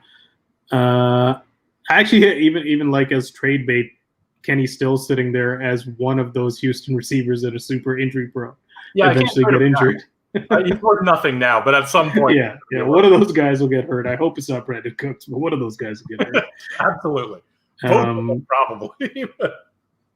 Great tight end situation. Obviously, Mark Andrews, like Hayden Hurst, wasn't even kept. Mark Andrews, baby, 6th rounder. I really like Dallas Goedert, but we'll see what. And he scores even with Zach Ertz on the team. But it sounds like the Eagles are moving more and more towards 12 personnel. Goedert will be on the field a lot. He's not the number 1 tight end. And admittedly, as much as I think he's the better one out of him and Ertz, he's still the second look behind Ertz.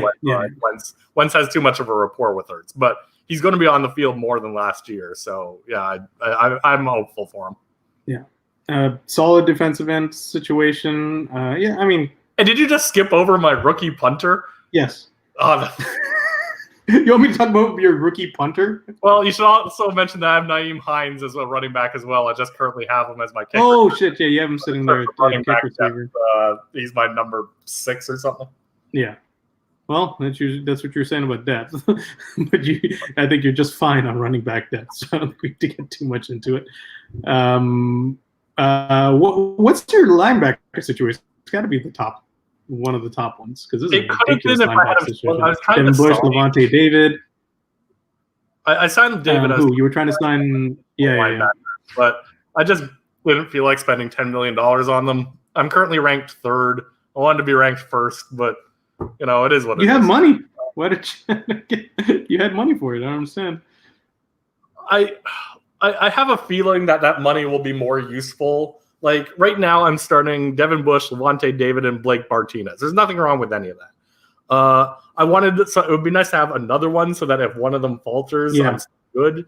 But Tahir Whitehead is going to be moving into Luke Kuechly's spot in Carolina. I love big.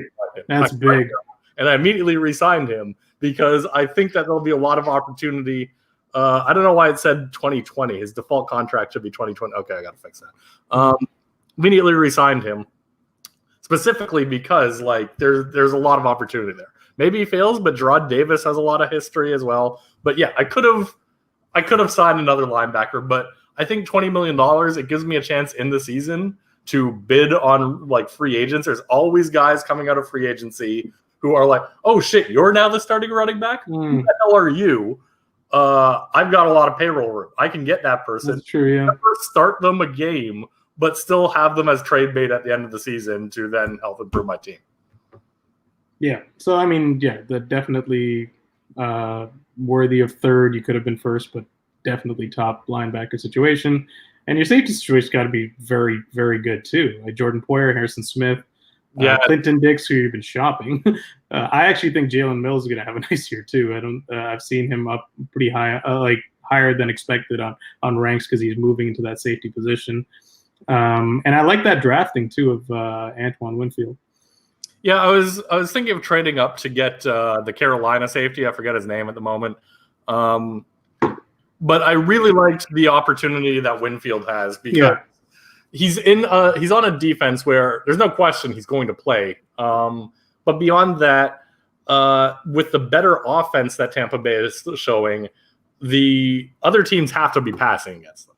So Winfield is going to get opportunities, whether they're like to tackle the receivers or tight ends or whatever, running backs out of the backfield, but more interception opportunities. I think Winfield's not playing the strong safety position. He's playing the free safety, which I normally shy away from. But I think he's got opportunity, and I think that Tampa's planning on moving him around a little bit. Unfortunately for me, they're going to put him in that slot corner a lot, and I don't like starting corners, but he's got a lot of talent, a lot of chance for picks. So here's hoping. So yeah, all in all, definitely the favorite team. I think I agree with Chris here a little bit. Stop roster baiting, Phil. Took Montario Hardesty based on name alone. Got him. It's like that I got him. Yeah, so that I like when you look at let's put the projections back up. You're 11-2, very likely to be the obviously going to be the division winner, but very likely to win the league as well. I think it's a 3-horse race between yourself, Khalil, and Wario. Yeah, that's the league this year. Someone's going to try to sneak in, but those are by far the 3 likely options. Yeah. So the rest of this division, let's talk cloud to ground briefly here. All right, so cloud to ground, the team that we believe is rebuilding. Jason has 4 first-round picks next year. On top of that, he's got Patrick Mahomes starting. Because he traded Miles Sanders, now he's down to Cam Akers and DeAndre Swift as his running backs. Who, good long-term, hopefully, but you don't know what they're going to do this year, and there's no depth behind that is the biggest problem.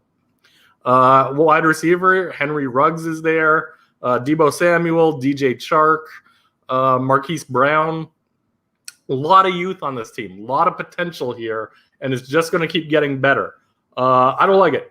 I don't like where he's going with a team that's already this good and then has a shit ton of additional picks next year.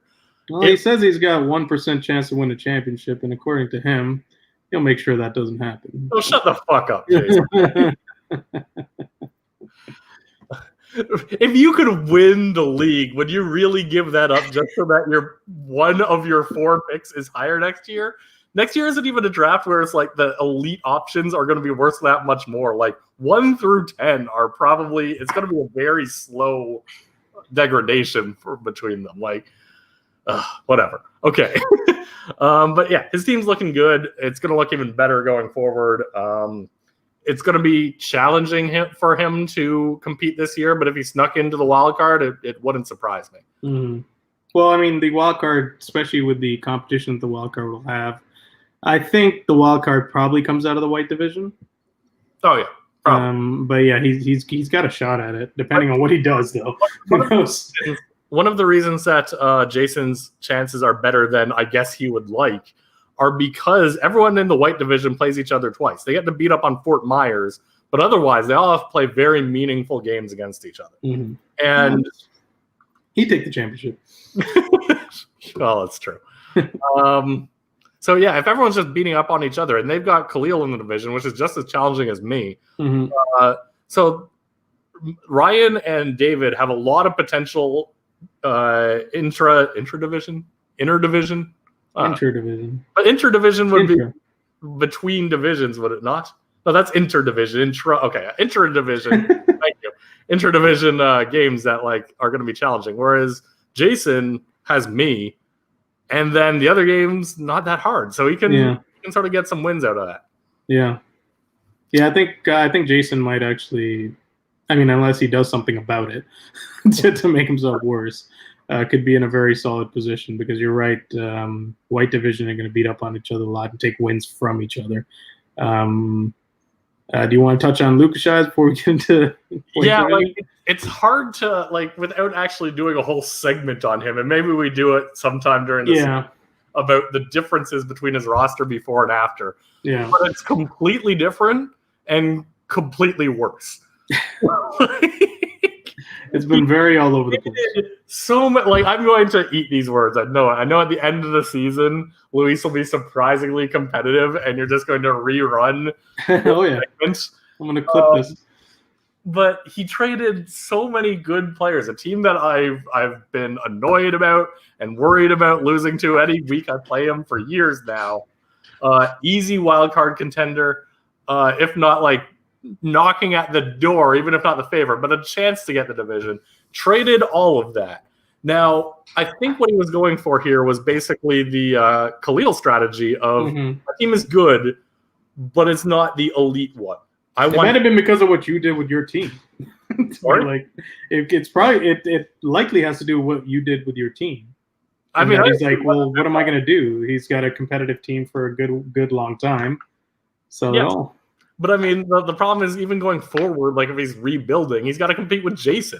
It's a tough situation to be in. I don't envy where Luis is going. I appreciate what he's trying to do. He's going out, he's getting his guys. He liked this draft, but he had a very good team and he traded it. I have nothing against him trading his team to do what Khalil did.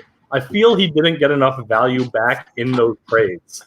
It was like he was just one day he's like, I'm going to go out and just accept whatever offers I was given. And to his credit, he's like, if you want any of these guys, let me know. But I think a lot of us, I know I did, just assumed, oh yeah, he's probably going to want a ton for these guys, and just didn't really think much about it. If you're going to do that sort of thing, you need to do what exactly what we were talking about before, really hustling, going one-on-one, asking, hey, you interested in this guy? Here's what I want. Going really aggressive in the negotiations. Could have got back a haul, and I would have liked that a lot more, but I think he really undersold his team. And then I respect him for going after the players he did in the draft, but he really overdrafted a lot of guys in the rookie draft this year. He took Denzel Mims at 10? No, way before that, I think. He was taken before any of them. Oh, yeah, you're right. Other than CeeDee Lamb, I think. Let's see what the draft said. Yeah, you're right, though. Whereas in the A, he's going to the fucking Jets. B, in the NFL, he was, the 10th receiver drafted or something? He was early third round or late second or something, but he was after a lot of people. Yeah, he took CeeDee Lamb at 6 and Mims at 7, and Judy went at 8. Yeah, Judy, Reagor, Jefferson, Ruggs, all still on the board when Mims came off. Ruggs, yeah. So it's I respect him for doing, but it's still he's got to believe in his ability to evaluate these players way more so than NFL scouts' ability to evaluate players. Kudos. And I'll give Luis a lot of credit. And historically, Luis has been the best drafter in the league. We did a little feature last year. I should update this at some point. But we compared value that they've had. I came up with some formula to determine a value a player has brought you and compared it versus the expected value at where you're drafting a guy. And Luis was number 1 in the league, by far. He's done a great job of drafting. So that's the only thing that gives me pause here when I say there are overdrafts, because his history is one of a lot of success. But still, I think he could have gotten more picks in his trade. I think he could have made a better use of his picks or traded down to get some of these guys. And we've been through this in previous drafts, but it's just worth a reminder because, this team is no longer all that threatening looking.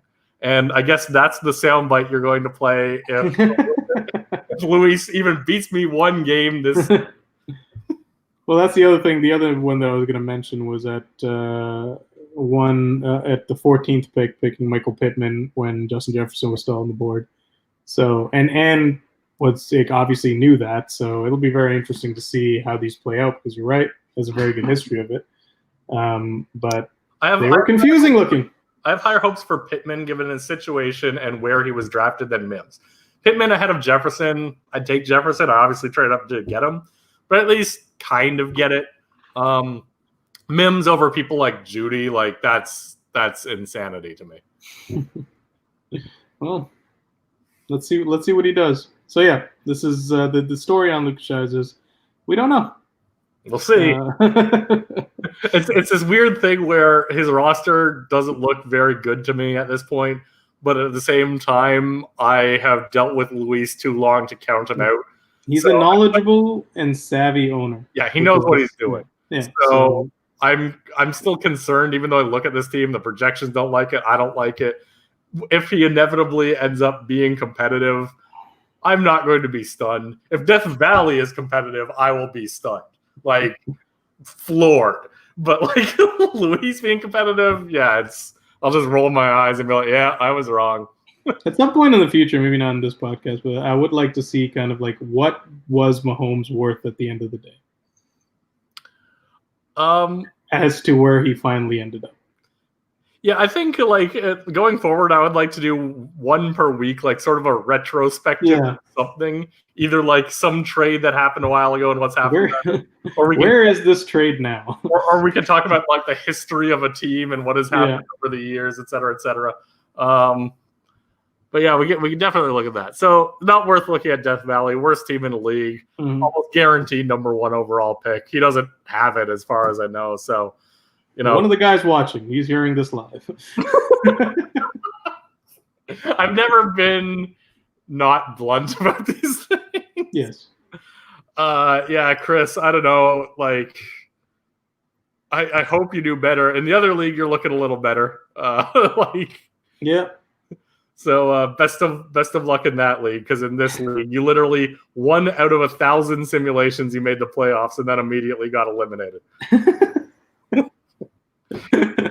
Even the other bad teams, like the one where we were saying that Derek, he's like, he inherited a mess. Like what Jason had to inherit. He still made it in the playoffs like 81 times over the 1,000 simulations. Chris Back made it 1 in 1,000 simulations. Like this team has 0 chances here. He's got 2 first-rounders next year. But they're not his, right? One of them is mine. Oh. And the other one, mine and Warriors. Okay, well they're not great, but yours is like mid-round projected. Warriors is like later. Projected. Yeah. All right, we're on the final division, and then we'll do a transition to the other league. Sure, sounds good. All right. So, I mean, white division is where we spent a lot of time talking about the trades that happened with Ryan's team, which is Cotton. I'm actually very excited. I didn't realize that his projection actually dropped. He lost the win after all of that. He actually got worse because he was 7-6 before, and he very strongly went after trying to be competitive. And from our discussion, seemed to have gotten what he needed to get. But the math is the math, and as you'll see as we move into the other league discussion, the math has actually been pretty solid. We'll talk about the math. What I'm thinking might have happened with Ryan, because his record went down at a rate worse than, and his playoff odds and all of that went down worse than a rate his points went down. As I said, his points actually went up 2. He was the only one out of all the trades. Everyone else went down. Ryan went up 2. That doesn't mean like, hey, huge wins from all the trades. It's basically neutral, though. Yeah. But what I'm worried happened as a result of this simulation is he may have screwed himself in important weeks. And that's hard to ever plan for. That's like insane to plan for. Right. Could be something where it happened that like he was winning some close games against like someone like David's team. And now as a result of his trades, it's like, he now has bye weeks. Yeah, has bye week issues. Yeah. And no one ever makes trades planning for like, oh, this is who I'm playing in this week. I want to make sure that that's a ridiculous level of detail and kind of crazy to do. But it's a possibility, and that might explain the unfortunate record simulation and playoff simulation, given the actual points haven't really changed much. Yeah. Like his high-end points are still highest second highest. Oh no, actually no. Sorry, Ron Mexico's got high-end points. So Yeah. I mean, out of these teams, like obviously we've talked a lot about Khalil's team as being one of the top teams. Can I just briefly say 100% cotton is a terrible name for a football team? You're basically saying your team is soft. It's not 100% soft. It's the softest team in the league. Surprising that Ryan never, because he basically inherited that name and added 100% to it. No, he didn't. It was always 100% cotton. Are you sure? I thought that was the whole thing where it was Cotton and he changed it to 100%. The original owner's last name was Cotton. But he named his team 100% Cotton. Oh, so he just kept the name. Yeah. That's so weird. Why would you keep a previous owner's name? I think he's just used to it at this point. At the time, maybe he just didn't have anything better, but I don't know. I thought that he would do a rebrand at some point.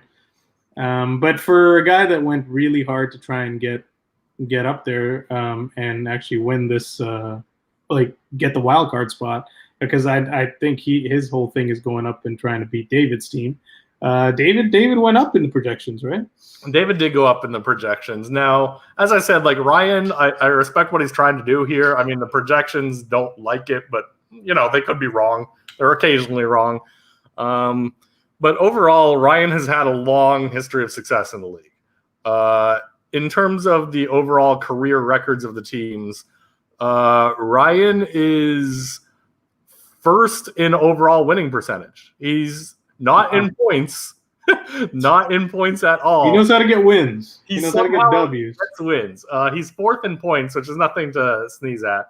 But he's first in wins. So he finds ways of winning. And they're happening again, because I looked at my team this morning and I was looking, oh fuck, now I have a lot of Eagles that are on bye weeks in week 9, and 2 of my defensive ends of my 3 are on bye weeks in week 9, so I gotta find some ass on the waiver wire, and Cooper Kupp's on it, but like all these guys on buys in week 9 are like, who am I playing?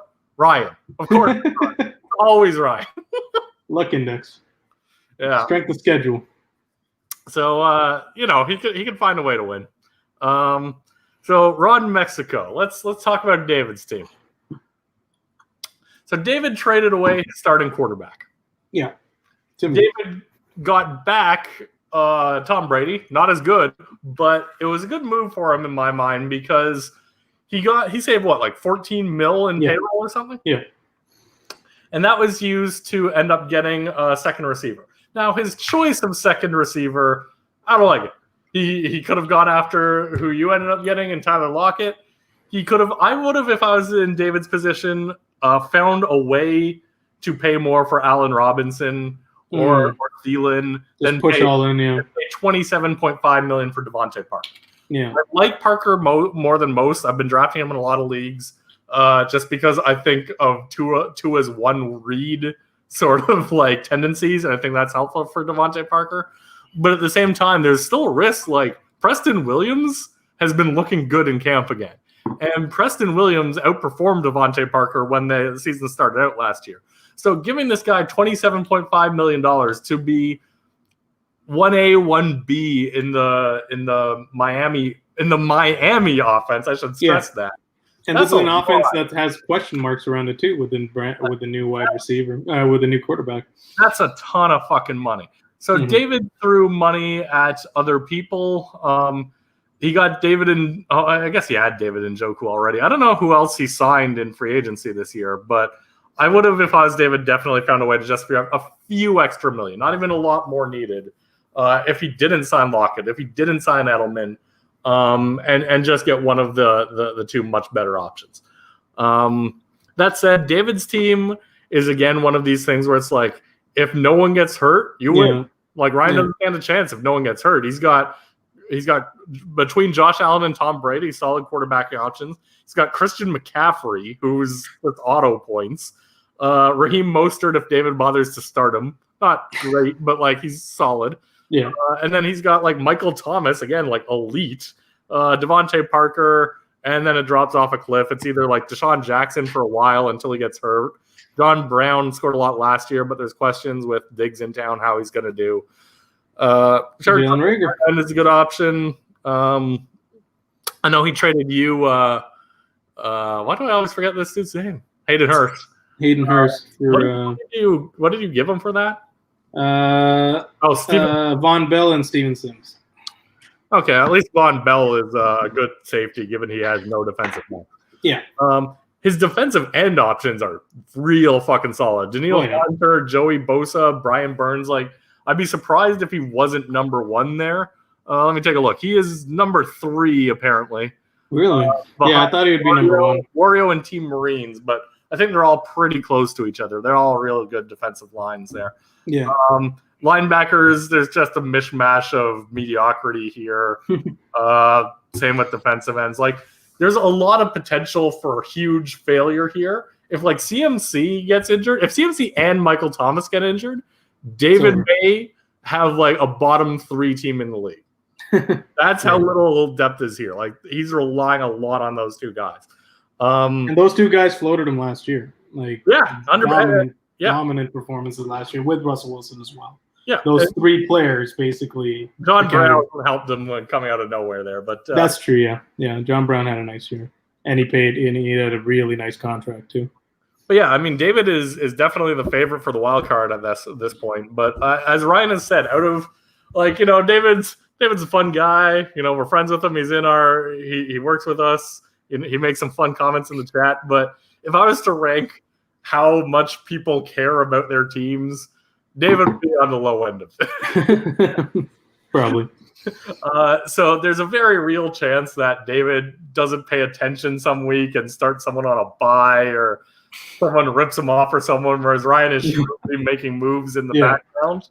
Because Ryan does pay attention and has pulled a lot of useful players out of free agency, giving them way too big contracts going forward. But I think he's learned his lesson, and he can still get the guys and then maybe not give them like $8 million 4-year plus deals to go forward. But either way, that's where this is going to come down to, because that's going to be a fun rivalry there. It was fun last year too, so I'm looking forward to seeing it continue and push forward. Yeah, Fort Myers. What's surprising here? Like, I was expecting their projected record to be lower. In fact, in the Fantasy Pros one, they're the lowest in the league. They're below Death Valley, which I think is crazy. What? But the Fantasy Pros had a number of things that, like, if you go to your team's actual homepage before you go to the useful part of it, like if you just click on your team's name, there's something, if you scroll down under third-party tools, that says FBG Rate My Team. And if you go to that, it will tell you that it thinks that Cyril's team is the worst in the league. Now, let's look at Cyril's team and figure out why, if that's the case. I mean, he's got Kyler Murray at quarterback, who is usually the 3rd quarterback coming out of drafts. His running backs are abysmal, admittedly. He's got Devin Singletary, and then I guess Tevin Coleman is his number 2. Okay, never mind. I can see where they're going. Once you start actually going down the wire on it, you're like, yeah. I still think that there are worse teams than his, but it's definitely not looking good. 5-8 is remarkable that he managed to get that. Let's see where that's coming from. So when we look at the rankings of his positions, solid quarterback, we know that. Solid tight end. Who's he got there? He's got Darren Waller at tight end. Yeah, that makes sense. His offense ranks 15th in the league. His defense ranks, they rank 11th in the league. Yeah, it's not a good situation. Total points is 14th. I think what probably ended up happening here might be the opposite of what ended up happening to Ryan. He might have just had a couple strength of schedule type things. Yeah. And it's quite possible, if I simulated this another 1,000 times, Ryan goes up and Cyril goes down. Maybe in these 1,000, I mean, it seems like a lot. It's 1,000 simulations, but maybe Cyril just happened to win in the games against Ryan like some ridiculous amount of times. But you see his projected wins, like on the low end, he's got 2, and on the high end, he's got 7. Cotton's at 4 and 9. Yeah, there is a big difference there, despite being 1 in the expected record. In terms of the 90% confidence, there's a good deal of difference between them. Yeah. So finally, we're at the other elite option of the 3 teams in the league. This scares me the most. Yeah, and it should. Like, if I lose in the finals, it's like, yeah, okay, I still, I made it to the finals. I still get a nice payout as a result of winning. But there's a good risk I don't make it to the finals this year. Khalil's team is real goddamn good. Yeah, it's scary. He's got Deshaun Watson at quarterback. I don't like him as much as most just because, like, he lost the best receiver in the league. There's a lot of question marks there, especially as they all get hurt. But there's no denying his talent. Yeah. Running back, his fourth running back. Let's start there. His fourth running back is Melvin Gordon. Yeah. Yeah. Oh my God. Yeah. Should clearly be starting for someone in the league. In front of him, though, we have Austin Eckler, Zeke Elliott, and Clyde Edwards-Helaire. All of whom have the same bye week. Holy shit! Yeah. Who's he playing in Week 10? Let's go to schedule. Let's look at this. Let's go to schedule. Week 10 matchups. Khalil is playing Cloud Tinker. Oh, yeah, we mentioned this before, and Jason was like, damn it. Yeah, the week. So he's got Jason in Week 10. That's gonna be fun. At wide receiver, he's got DeAndre Hopkins. He's got DJ Moore, and then behind that, it gets a lot weaker, but there's still some upside. Like, there's a lot of young guys. Van Jefferson's on the team. N'Keal Harry. Brian Edwards has got insane amounts of hype lately coming out of camp. But he still needs to start at least 3, and if there's any bye weeks, he's going to need another one. So it is one weakness in the team. That's not the end of the world because the rest of his team is so good. But if I was going to say a weakness, it'd be like, yeah, you could use some help on your receivers there a little bit. Got Zach Ertz at tight end. Nothing wrong with that. Dante Fowler and Eric Armstead at defensive end. His linebackers are great too. Whitney Merciless, Tremaine Edwards, Devin White. Like, again, all of these options are real solid. Like, when you look at the position by position rankings, Khalil's team is, let's take a look here. Where's turned down for what? There it is. Quarterback 3rd, running back 2nd, wide receiver 5th, tight end 3rd, offensive flex 2nd, overall offense 2nd, defensive line 5th, linebackers 7th, defensive flex week 13th, and defensive back 7th. So we take a look at his defensive backs, which seem like a weakness, and you can kind of see it. There's question marks, but there's a lot of upside too. Jonathan Abram is supposed to be real good. Keanu Neal, when he's not hurt, really good. Yeah, he's going to be really good. So there's real peppers too. There's upside there for sure. You need to take James Washington and Raquel Armstead off your injured reserve. Yeah, they are no longer injured. But yeah, I am scared. Like, last year, I had a good team, and I was always worried about things from a standpoint of anything can happen, right? Like, you could lose to the worst team in the league just off random luck one week. But I thought, I am not actually worried about anyone's team. Yeah. It sounds arrogant, but I wasn't really worried about anyone's team last year, just random shitty luck. This year, I'm legitimately worried about, like, Khalil's team.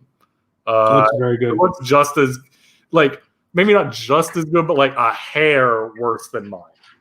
And I don't have my first round pick next year. I bet Khalil does, if not more. So combine that with Jason and up and coming, and I don't know. I think we're going to have some competition going forward, which I haven't really had to think about last year, but I think going forward is definitely a good thing for the league. And it's about goddamn time. I'm looking forward to some new rivalries if Luis has decided to just do whatever the hell he's doing. Yeah, I think your top rival, just by numbers, has to be Khalil's team. What is last year, you may or may not remember this, but he beat me one week. Yeah. Started giving me an endless amount of shit. Like, I started it when I hadn't said anything to him. Yeah, it was hilarious. I was on vacation, so it irritated me even more because I was just trying to relax, and he's just giving me endless amounts of shit. Like, normally it rolls out. I was actually getting kind of irritated with it. So if I'm going to have a new rival, you know what? I could see myself getting very angry very quickly with Khalil. Yeah. I mean, it's very interesting, and the next few years are going to be very telling in this league. But I do like the movement that we're going to see. We'll see what we get in the playoffs. I'm hoping that your projections are actually or continue to be the way that it have been for my team.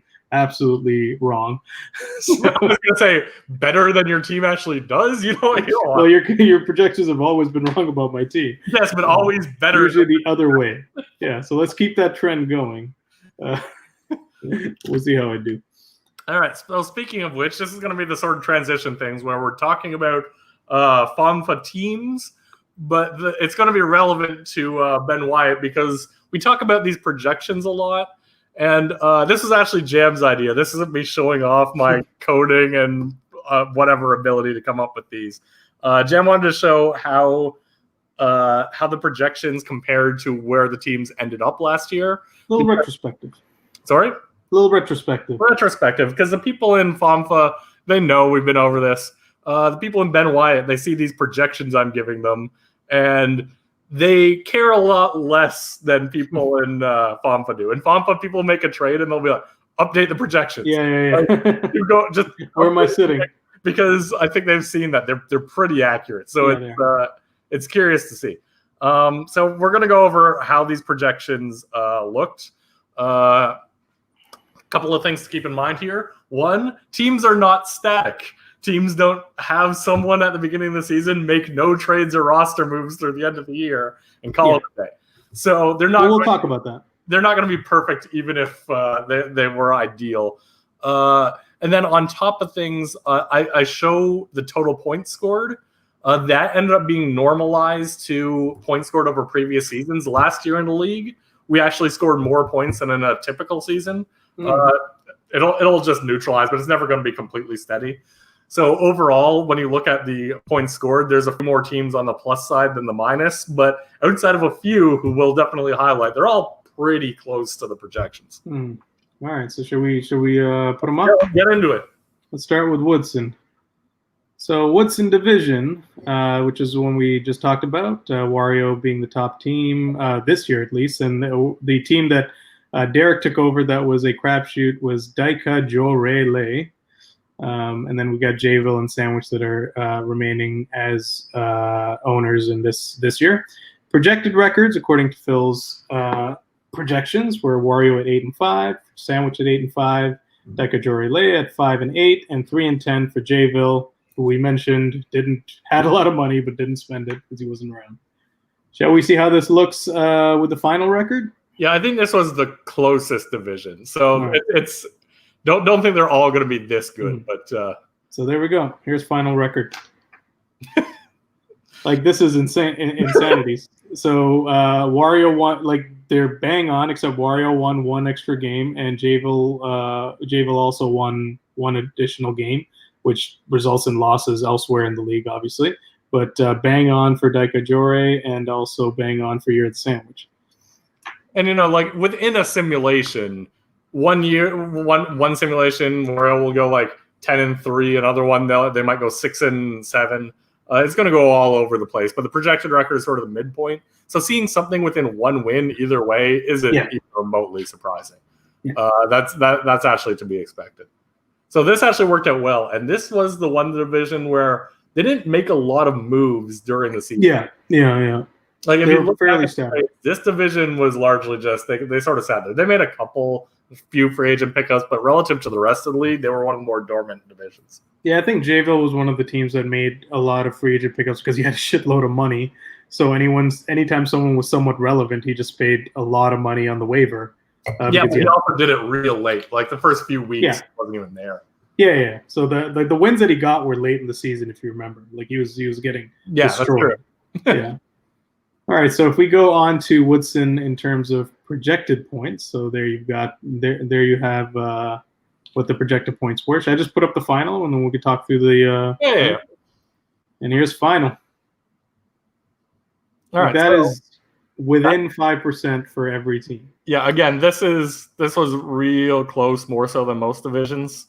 And actually, everyone overall scored a few more points. So like I would maybe take 2% off every number you see going forward, just to give a better sense of what they actually relate to. But yeah, this division worked out well. The projections were real good. And again, like I don't want to take too much credit on this because all I've done is just a lot of code to put it together. The only judgment on my part is how how useful backups are. And we'll get to that with Colorado, or I guess his team was formerly Muncie Flyers, because he was the real test of things. I think it showed that my how much I weight the backups is pretty good. So I haven't changed it this year, but based on what we see going forward, I might make some adjustments, but I haven't needed to yet. But that's the only thing where when people say, "Oh, your projections, they don't like my team, why not?" I am not projecting any of the players. My opinion of your players are completely irrelevant to these projections. So, the bulk of the work is being done by someone else. I'm certainly not projecting everyone. I'm just aggregating it and throwing it all together. All right, then. Let's move on to Rice division. So that's my division. So we had these are the projected records. So this is one of the ones where you're going to see some differences. This is the worst by far. We just went from the best division to the worst one. Yeah, so Turret Rock at 7-6, my team at 10-3, made me very happy at the beginning of the season. Muncie at 6-7, Marines at 5-8. So let's take a look at the finals. Big swings happening. So I mean, it was essentially like almost a switch between myself and Turret Rock. Where he went 11-2 and I went 6-7. I think, like, I've talked a little bit about the reasons, but my team had strong projections, rightfully so, to start the year, and then there was a couple injuries and I had a couple luck issues. But yeah, there's a lot of things that just didn't go right. Like TY. You didn't even start the year. I don't remember who you started the year with, because I traded Brandon Cooks and T.Y. Hilton to you. Yeah, that was late in the year. So I don't remember what your projections are based on. One of my, I'm actually blanking on who a lot of my receivers were, but A.J. Green was the one that impacted me. Yeah, because he would have been. He didn't even play points, and he didn't do shit. Yeah, he didn't even play. Kamara would have been projected for higher than he actually did, because he was hurt a lot. Yeah, and he only started getting any real points at the end of the year. I had Mark Ingram, who did well for me. I had QB issues, for sure. But yeah, like, it was there was reason behind it. It wasn't like even so, like, there was some reason, but this was off by a lot, and that reason behind it will be part of like what the 90% confidence interval. Yeah. So for anyone not familiar with what that means, just some background here. When we say like there's a 90% confidence interval, it means 9 out of 10 teams will fall within a certain range. So when we're projecting points, I showed the averages here, but I actually have like confidence intervals. 9 out of 10 times it'll fall within that. Mark and Jam's records, I think Mark's didn't fall. These were actually the two that did not fall within the confidence interval, which when you were projecting 16 teams, you would expect 1.5 to not actually be within where, like, close to where you're expecting. So having 2 there, again, it's not unexpected. There were going to be some teams that definitely, it's like the projections as people gave them were wrong. And there were a couple of teams that it just didn't look right at all. Mark's was one of them. Yours was the other one. The rest of the teams in the league were actually pretty close. Yeah, I mean, if you see Muncie Flyers within 1 and Team Marines within 1 as well. I was mentioning in the last division, talking about Muncie a bit, like we were off by 1 win there. Muncie was, by other tools, if I remember correctly, over-projected last year, just like this year, because their starters were great. Yeah. But then it was like, you literally don't even have a player for a bye week or injury or anything else. So what happened with Muncie was exactly what I predicted at the beginning of the year, that they started out not bad. They started out pretty strong, a little bit above 500, and then the bye week started. Yeah. And they had no one to fill in for them, and they just tanked from there. So those weeks where like when Phil says no one is starting quarterbacks with Jared Goff backed up by Blake Bortles. The running backs situation, if I remember, was even worse. So my projected record for him was lower than most things, but it actually still overstated it. So if anything, I should be raising the importance of backups. But it was only off by a win, so I'm not really going to think that's fine anything yet. But So that's the thing I wanted to bring up above Muncie there. And Team Marines also within one win of their projection. By a win. So if we look at projected points versus final points, so again, this is the one that had the biggest swings. Mark had 20% higher than projected, but even more so if you go by, I guess, less so if you adjust it down. Yeah, if you adjust it down, it's a little less extreme. But even so, he deserved his record. You had some bad luck in the record too. It wasn't just in terms of the player's performance. The amount of points you got did not correlate to the record you got. You got kind of screwed. Yeah, and we've talked about the luck index before and how many points people tend to score against you for whatever reason. They have their career games against me. you definitely your points did not necessarily deserve to make the playoffs or anything. Mark easily just spanked you, but you didn't deserve a record that bad either. No, one of those 2 losses on Mark's record was to me on a huge game where the final score is 262 to 259. Even higher. It was 2 of the highest scores in the league. Yeah, 290 to 280 or something. Yeah, I had to win it on a Monday Night Football interception from Kyle Fuller. Jam going into that night was furious because he had so many times of people outscore having ridiculous scores against people. Comes into the game Mark has 250, 260 points, a couple of a guy to player, so I don't know. But he had a ton of points going into it. Yeah. And Jam needed the game of his life from everyone on his team. And he was like, fuck this. I'm done with this fucking fantasy football. Yeah, I was pretty close to being done. And then it was the miracle on ice. If there's a fantasy football equivalent, it was this game where we talk about points, but I know people in Ben White aren't familiar with the scoring yet. Normally, a team will score around 160 points. A good team will score about 180, 190. A great team will get 200, 210, 220 even. Usually in any given week, the highest score for a week will be somewhere between 230 and 240 points. And then that team will come crashing back to earth. But you'll see 230, 240. 280 puts you amongst the highest scoring things in the league history. And that was what Jam was going against. And came back and beat it. So in dramatic fashion too. I've never gone back and simulated the probability of that happening, but I honestly wouldn't be shocked if it was 1 in 10,000 or higher. That was real. It was a monster. It was and I remember exactly what it was because the only thing that was going to get me that win was I needed an interception from my cornerback.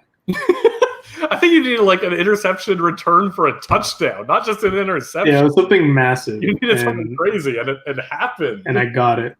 And we were at a cottage when it happened. No, we definitely weren't. I don't think you fully remember what happened here. We were at the cottage that weekend, but Monday night we were definitely not at the cottage. We were at the cottage for the weekend where you were getting more and more annoyed. You're right. We were back here for Monday night.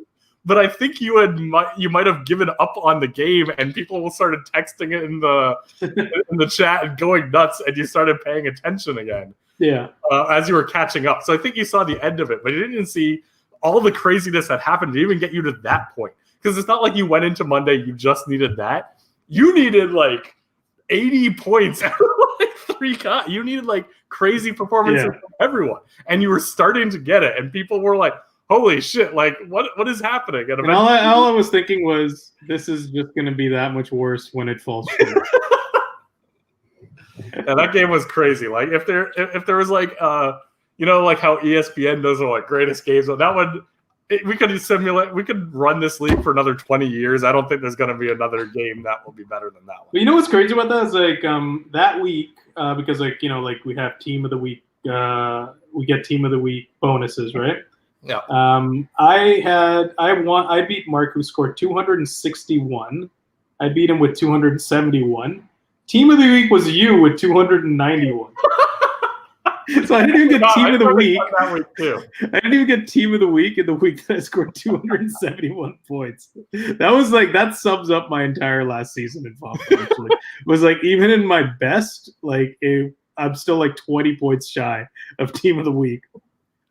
I think I got like no bonuses last year. I got one bonus, which was weekly heartbreak, which was I think because of that. I thought you got a couple of them, but no, not. I got a couple of them the year before. I got a lot the year before, actually. I actually got decent money the year before because I had like season heartbreak and a bunch of other ones. But that week, I was like, come on, man, you didn't get team of the week. All right. Anyways, let's move on to Manning division. So this is Phil's division. Phil projected at 10-3. Luis, his top rival, at 8-5. Death Valley was looking at 6-7 at the time. And Cloud to Ground, Jason's team, overtaken from a horrid situation. Let's see how they looked in the final records.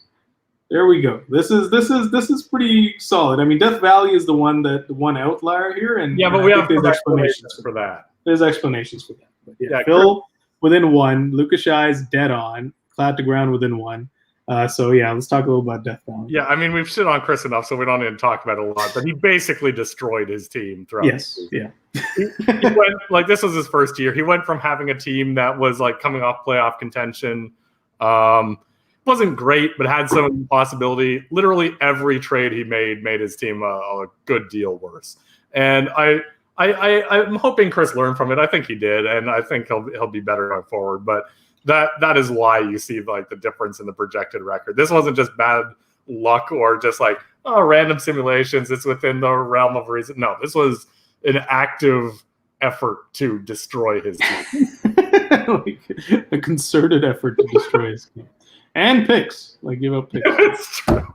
Like not only get players, but anyways, we shit on Chris a lot. I like Chris, and I think he's got a better team in the new league. Definitely.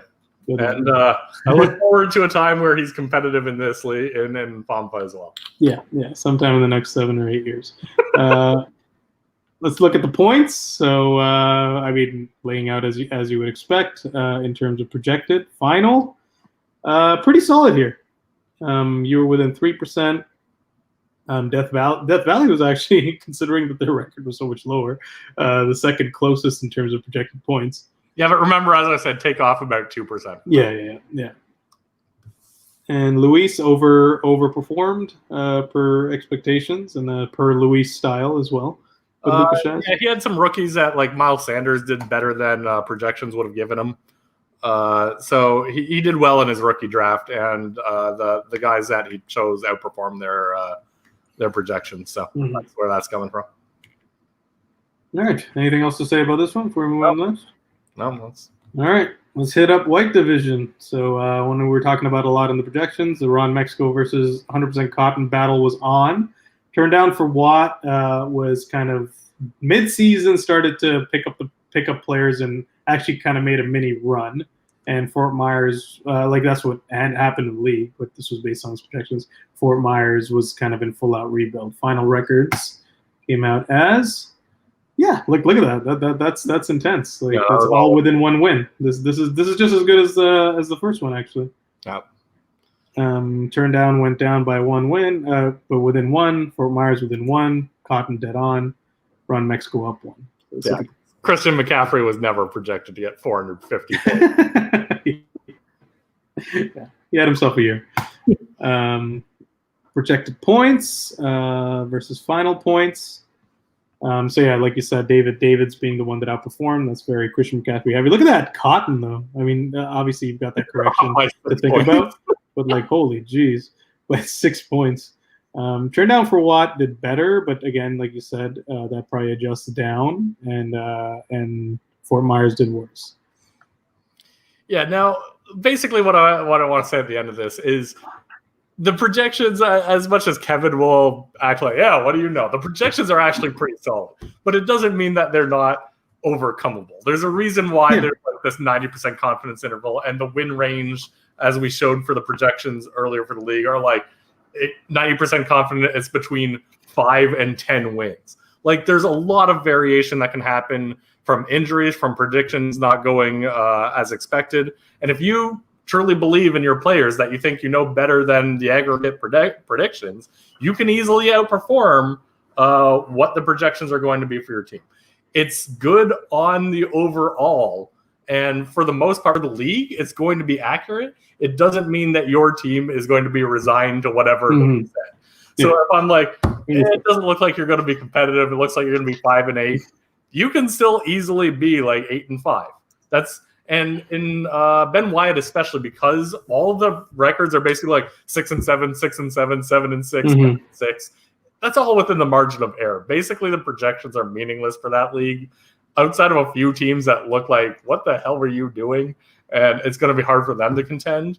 The rest, it's going to be like, it's just going to be all real interesting to see what happens. It's all going to be competitive. All right, and with that, I think we can move into a little discussion on Ben Wyatt as we now understand the strength of these projections. And I think, like you said it on a couple occasions, this isn't Phil making this up. It is aggregating from many different sources and then applying kind of his own algorithm in terms of weighted for backups and things like that. And it's we just showed worked out pretty well in the end. Yeah, now I've said that anyone has a chance to win, but you know who I want to let me rescind that. You know who doesn't have a chance to win? The San Diego Hopheads. All right, San Diego Hopheads. So with that, maybe we'll do our. Let's get right into our first of. Let's preview the San Diego Hopheads. Let's take a look at the San Diego Hopheads preview. I'm gonna go out jacking it in San Diego. San Diego's got a lot going for it. Beautiful beaches, a vibrant downtown, great weather, great food. I could go on. It's one of my favorite cities in the US, which is why it's so unfortunate that they no longer have a football team. The Chargers left for LA, and when David was tasked with bringing back football to San Diego, instead he brought this steaming pile that seems like it was more likely generated by something at the zoo than anyone who understands what football is. Leading this team is Sean Payton, who'll be inheriting the worst roster he's ever had to coach. I can't fault Sean Payton, but a coach is only as good as his players, and this is a squad that shows up to the field confused and wearing flip-flops. What else, flip-flops? Jesus, kid. It's like David went to the North Island Naval Base, offered the top pilot millions of dollars to fly for him, only to then give that pilot a blimp. That level of disrespect for the troops would still be less than what he's showing for Sean Payton. At quarterback, David committed over $27 million, and what'd he get out of it? The crew is led by Dak Prescott, who Dallas is surrounded with some of the best weapons in the league. Great line, running back, multiple talented receivers. He's in one of the best situations he can be in. And what our man do with this wealth of talent? Took the Cowboys to an 8-8 record, losing the division to the Philadelphia practice squad. Now Jerry Jones is debating what to do about his contract, while all the Eagles fans are saying, "Do it, Jerry. Sign it. Sign the thing." Fantasy owners treat this guy like an elite option when his own team isn't even sure if they want him. Then we've got Phillip Rivers. I struggled to make a Phillip Rivers joke because appropriately they all seem to miss the mark. Last year he managed to throw almost as many picks as touchdowns, finishing with a passer rating behind such elite options as Case Keenum. He gets $8 million, roughly the same as Drew Brees. I'd probably choose the old man who doesn't suck, but that's not the Hopheads way. Oh, and then he gave Dwayne Haskins $2 million, because why not waste money? It's not like that could have been useful to avoid having terrible... Hang on, let me check my... Oh, everything. Terrible everything. Austin Eckler leads the running backs, and I use the term leads in terms of he's making the most money. In 3 years, Eckler has racked up 1,371 rushing yards. Having a solid season spread out over 3 years isn't exactly helpful. But wait, he catches passes. Well, he certainly did with Hophead's backup and failed Marvel superhero Captain Checkdown as his quarterback. Best of luck on that continuing. So, who's up next? J.K. Dobbins? Sitting and watching football is what we're supposed to be doing on Sundays, not your RB2. But I'm sure it's just a value play. I get it, man. I had to go cheap with my RBs as well. Money is tight. Let's quickly take a sip of water and then see what you gave him. Holy shit, almost $21 million? That's around 23 actual dollars for you. You know what you could have gotten for that? A case of beer. At least maybe that would have made your team watchable. Up next is Latavius Murray. This man has been passed from team to team so much even Miley Cyrus is impressed. That's not even a joke. That's actually a thing. I can't trash Boston Scott, because, go Birds, but I'll just put up his stats from last season on the screen here and remind everyone this guy is making $4 million. They've also got Anthony McFarland, who should at least bring as much to the team this year as J.K. Dobbins does.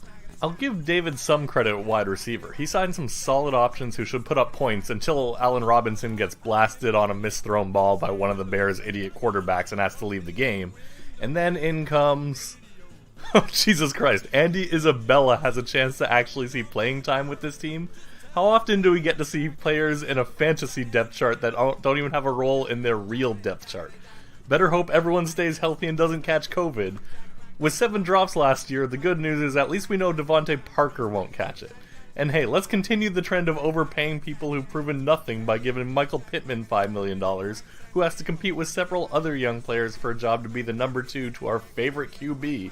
No wide receivers too open downfield for our hero Captain Checkdown to toss it over to Nyheim Hines. Oof, brutal so far. Jesus Christ. We're not done yet. We're not done yet. And we Let's have keep Hayden rolling. Hurst, the dude drafted in the first round who couldn't win a job because he wasn't the best pass-catching tight end on his team, nor the best blocking tight end on his team, so he left to go somewhere else to be a mediocre pass catcher and blocker and get paid $12 million to do it. I got Jared Cook, who has a comparable ADP, for 5. If only Hurst could run at the speed you burn through money, David, you might have more of a chance. Backing him up, I believe we have Roseanne Barr's ex-husband, who apparently now plays for the Cardinals. Indianapolis's Nick Sirianni calls the plays for this crew of hacks on offense, because why not continue to double down on short passes to a running back who you don't have, and interceptions where the target was completely unknown? That's a successful strategy if you're really looking to score some points. You're lucky we voted to let defensive scoring count for the offensive coordinators, because Darius Leonard is probably your best chance at scoring points. It's like you watched The Waterboy and decided the offensive coordinator was the most valuable member of that team. All that overspending on offense had to come back to bite them somewhere, and it's time to talk about where. The entire defense collectively makes less money than 6 different players on the offense. This defense is so poor, when you take a tour of the locker room, there's a tent city in one corner of it. You know how CFL players have to have jobs in the offseason? These guys need to work the concession counter when the offense has the ball.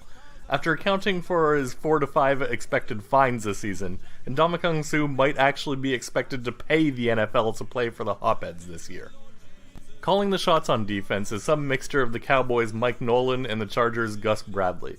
While neither team is known for a stellar defense, it's fine, because really, you probably won't get a lot of point variation out of coordinators anyway. The most important thing is just making sure they don't have the same bye week. Week 10? Yeah, well, maybe that doesn't really matter anyway for this team, as both of them are so thoroughly replaceable that no one's going to be picking them up on the waiver wire when you drop them, David. The defensive line is clearly built by someone who knows some big names, but has no idea how IDP scoring works. 4 linemen, 4 defensive tackles. If this were a baseball roto-style fantasy football league, I'd say he was punting sacks, but it seems David has just elected to punt any sort of points. You know when some defensive player does something impressive and Chris Berman is surprised to be reading his name for the first time, usually overpronouncing it? Well, he won't be surprised with any of these linebackers. I'm sorry, you may be confused. I didn't mean he won't be surprised because they're established. He won't be surprised because he's never going to have to say any of their names all season. All of these linebackers combined for a whopping 3 turnovers last season. There are 109 players in NFL history who have forced that many turnovers themselves. In one game. This took 3 guys a full season. Moving on to cornerbacks, they're below replacement level. Yet, of course, they're some of the higher paid guys on this side of the ball. They're terrible fantasy options. I'm sorry, I know I'm kind of phoning in this review at this point, but that's also what David did with his corners, so it seems appropriate. Finally, we have the true leaders of the defense, the safeties. Remember that great game Chuck Clark had last year where you got a pick, a sack, and 2 forced fumbles? Oh, never mind. Once again, I'm mixing up the entire damn season with a single game. I know it shouldn't be this confusing, but it's hard to accept these guys are really this bad. Demarius Randall managed to not intercept a single pass all year. You know who did? 16 different defensive linemen, none of which are on David's team, of course. In conclusion, the Chargers have a better chance to bring San Diego a championship than your team, David, and I'm well aware that they moved to LA. Your team sucks, Hoppy Beer sucks, and I look forward to annihilating your team in Week 3. Puff puff, then pass me the cannabis cup. I'd finish this by saying I'm out, but I'll leave that phrase for you to repeat to yourself by Week 5. San Diego. Bring it. That turned out so much better than I expected it. The only thing that would kind of bum me out, I had a big cross sign that came with each your team sucks, and it just, I don't know, for whatever reason it didn't show up. Yeah, I mean, very well done preview. I think I have a very solid understanding of that team. The thing that made me sad about it was watching all those Hayden Hurst highlights. Like, oh, fuck, I traded for him the other week. Just because he looks so dumb at the end of them. Like, the ball hits him on the side. This is what happens when you specifically search out lowlights for players rather than highlights for players. It's easy to find the highlights. Finding players fucking up is much more challenging. Yeah, I don't know how you found them all. Quarterbacks, I'll tell people so that we have, but like quarterbacks are easy. Like you search for anyone on YouTube and you can say like, whoever's sucking, Matt Ryan sucking. And I think Matt Ryan will do well, but there's definitely a video of clips of him throwing interceptions. The harder ones are for basically every other player. And for that, I largely just use Pro Football References Play Finder, where you can see all the plays for a season, and by default, it ranks it by best to worst. So you can go to the end of it and be like, oh, okay, this is where he gained -7 yards. That's going to be a fun one to look at. But then you have to look up the full game, right? Yeah, then you look up the full game, find it, and watch the play and see if it's worthwhile or whatever. Yeah. But I don't know if anyone's still watching, but like I thought that went really well. I loved everything. It's my rival, but I thought that was a lot of fun. I mean, it really helped that you did all the research and found all the clips, for sure. I mean, I just filled in some gaps and kind of put it all together. Yeah, it was definitely fun to do. I hope people are inspired by this, especially David. Everyone, please note that I have nothing but time on my hands. Don't think that if you don't have the time to do that it's like, oh, I'm not going to do one. Please do one. It doesn't have to take as much effort as that did. I'll put some stuff into it. If you want to, by all means, help jam out so that you can add some clips or whatever. But I'm well aware that I have nothing to do in my life other than make fun of David's team. So, well, I'm going to take advantage and also make one like that for the South Park Cows. But I'm hoping everybody takes notice and decides that it's time to shit on about their teams. So there you go. Lots of love and appreciate it. Yeah. Who's the rivals to Nico and Kevin's team? Let's take a look here. I think that'd be a fun one. I think everyone in the league is rooting for whoever is against Scranton. Jersey. Let's take a look here. Oh, it's Jersey. Yeah, Justin. Oh, that's gonna be a good one. I'm still trying to tie in the team names to the owners. I haven't done the thing on my phone where everyone's name is associated with one yet. So I'll get there. I mean, in FOMFA I know everyone, but I'll get there in this one too. Remind me how the rivalries work. Is it just based on at the end of the year who did better? No. There's a specific week. Week 3, you will play your rival, and the winner. Everybody plays their rival. Everyone plays their rival in week 3. You and some other people decided, you know what? I'm not going to make it a divisional rival. I'm going to pick someone in another division. That made my scheduling a huge pain in the ass. So thanks for that. Well, I mean, you could have specified it has to be somebody in your division. I could have, but I figured it would be. I was able to do it. At least you didn't pick I specified it had to be in the conference. Yeah. Otherwise, it would have been a nightmare to try to deal with. So it wasn't too hard, but it was still annoying. But yeah, everyone plays in week 3, and then the winner of that gets some percentage of the overall pot. So it's the only week where it's just win your game and you get some money. Nice. All right, I played the Cows that week. I guess week 3 was a good one to choose too because there's no bye weeks or anything. That was the idea. I think let's get some full strength teams. Someone else in the chat mentioned. I think originally in the rules it was later, and someone was like, "Why don't you pick a week where they're less likely for players to be injured and people on buys, etc. Yeah, I just picked a really arbitrary week, so let's move it up to week 3. Yeah, but that was a lot of fun, and I can't wait to see the other similar previews as we go through. I'm curious what song will be chosen for my team because the Coopers. The South Park Jacking It in San Diego song. Yeah, how did that happen? That you found the most appropriate possible song you could to shit on San Diego. Eventually, I was thinking of San Diego, and I was thinking of songs, and it just, I don't know, it just came to my mind at one point. I was like, wait a minute. And then I just went and played it. I was like, oh, yeah, this is it. I don't even remember that episode, which is weird. I don't think you saw that season. I must not have. It was the same season with Sarcastable that, I know I showed you at the cottage. Oh, yeah, and that was a great episode. Yeah, it's season 16, I think. Maybe I got to go back and watch season 16. Good season. Before South Park went to their whole, we're just going to have, a long season-long storyline. Season-long storyline, yeah. Yeah, it was before they did that, and that sort of went off track. But, yeah, it's good. I strategically avoided Scranton, did I? Did I, Kevin? Nico? What does he mean by that? How did you avoid them? Oh, well, I didn't make them my rival. Well, that's on you because that would have been good for you. I know. Well, at the time, I didn't know whose teams would be what. And honestly, I guarantee you I did not put a lot of thought into that choice. It was like, I know Chris. I know he can take a joke. So I'll choose Chris. And what you know of Chris's actual team building skills, I mean, he built a better team. That's true. I assumed that it would be a complete garbage team. Yeah, that was a good bet, but he has a pretty solid defense. His offense is garbage, but his defense is solid. It is solid, but my team is better. So I'm fairly confident. That's true. This is where the roster baiting begins for Jam, as he's the only team projected for 9-4. Somehow we all had an even footing, and he came out with the top-ranked offense and the 4th-ranked defense. It shouldn't happen. If he has a top-ranked offense, he should have the 16th-ranked defense. It's all about getting in there early. Oh, also you have the first-ranked coaches, so fuck you for that. Oh yeah. It's gonna be a good one. It's gonna be a good one. I mean, I'm hoping this league is a wipe the slate clean of my fantasy luck of all the things that happen to be in fantasy football. Yeah, recommendation for anyone who's drafting in other leagues, look at Jam's team, whoever he has, just stay away from all of them.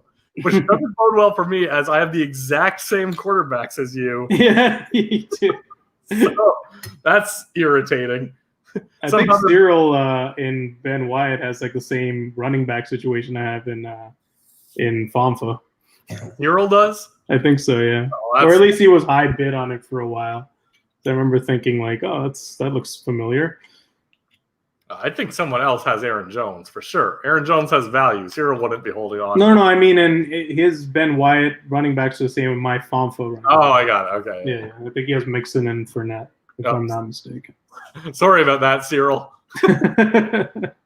Yeah, so that's not going to go well for you, Cyril. That is not going to go well for you. Yeah, he has more depth, though. Look at him that. He has Devin Singletary. So there you go. So the auction is basically over. There's still 5 lingering at the moment. Yeah. I'm not going to comment on my thoughts on their value. I think that would be kind of unfair. Bid if you want to, don't bid if you don't want to. Yeah. But what have been your thoughts on other than how your team went, just the process, how the auction went? What were your thoughts on that? Well, the first, I mean, this we talked about in the last podcast too, was valuation just went out the window, and I think one of the big impacts I noticed, and I fell victim to this a couple times too, was people just forget that there's a bunch of players and there's only 100 on the board. So that first 100 went bananas. Those guys went for real high. Most of them were running backs. A couple QBs went really high as well, the top tier ones. I thought it was an interesting product. I definitely preferred the 48 hours because after doing that and then going into the free agent auction for FOMFA, that felt like an eternity. Really slow. Yeah, I thought that the amount of kind of tension that came out of sniping in Ben Wyatt was interesting. They really did. Those people who were really pissed off about the sniping and started doing kind of sniping through spite, making it a point to snipe the guy that sniped you right at the last 5 minutes of it. I was going to do that to Scranton, given all their last fights. And then I looked at the players they were bidding on. Other than the guy they sniped me for, I'm like, I don't want any of these garbage players. Like, how I don't want to snipe any of these guys. No, Nico, this will not happen. Stop cursing me. There's no need to curse me. I've been nice to you. But yeah, I mean, my strategy in it was the same as I did when I had last year's auction in FOMFA, where I had like 25. I needed to fill 25 roster spots. I had like nobody and I had a lot of money. And I was just like, let me make a pretty solid list of who I want and not really get too emotionally involved in too many of them, just move on to the next player. And I think it was just timing. Like I was able to lock up pretty good players at every position early on, while other people battled over the same player over and over again. Like while Christian McCaffrey and well, not, I wouldn't say Christian McCaffrey and Saquon Barkley, because those were very much Chris Perkins from the get-go. Everyone just accepted that. Yeah, but people were fighting over the likes of like Kamara and Derrick Henry as well. I did get Derrick Henry at $30 million, but I got Aaron Jones at 22. Is we say everyone accepted that they just went to Chris? At least one person did it, because otherwise it wouldn't be that high. Someone That's true. That amount of money. So I don't imagine it was the same at this point. If you want to fess up and say who it was who bid up Saquon and CMC to that amount of money, I'm just genuinely curious as to who did it. But my guess is that it was two different people. Oh yeah. I don't think it was probably the same person, but who knows? We'll see if anyone fesses up to that eventually. But that'll be an interesting one. What I did find interesting too was the splitting out of the cornerbacks and safeties and the value that cornerbacks started getting. And kind of knowing what that means in fantasy generally. And safeties went way down. Like in the other league, you saw like $7.1 million for a safety. And this one's like, okay, well, there are 64 starting safeties in the NFL. We need to start 16 between us. So why would I pay for any of these guys? Yeah. I paid for a safety, and then later, admittedly, I regretted it. I was like, I have a lot of good safeties on my team. I was like, I could start 2 if I want to flex one, but I probably don't. I'd probably rather flex a linebacker. So, I get people not doing that. I think I should have given that more thought. I think I fucked that one up. But it was interesting to see. The cornerbacks, you were mentioning that you were surprised about them. Like, what made you surprised on that regard? Well, just that, like, because I paid 3.35 for Kevin King, and that was more than I wanted to pay for any cornerback. Yeah. But I got to kind of that, like I was saying, like it was like, am I just going to get into a situation where I just get garbage cornerbacks without really thinking through that? Like there's not a huge point differential there usually to get like a okay cornerback versus a top tier one. So then that's why the other two I did not spend much at all. But I saw people spending a lot of money early on cornerbacks. Like I thought I would, like, because I have Kyle Fuller in the other league where you don't need cornerbacks, and he's been very solid for me. So I was like, I'll put him up early, and I'm assuming people are going to go more for safeties when they're thinking of defensive backs. But Kyle Fuller went for a lot more than I thought that he would, and a lot of other cornerbacks started doing that as well. So that's what kind of surprised me, is that valuation to me was really blown out. I mean, I get it from a stance of you need a corner. Yeah. You need 2 corners. So, like, you want to find someone where you're like, okay, I can rely on this person. This person's going to be solid. But the thing about corner is it's almost like kicker. Like, year to year, the variation you're going to get is very extreme.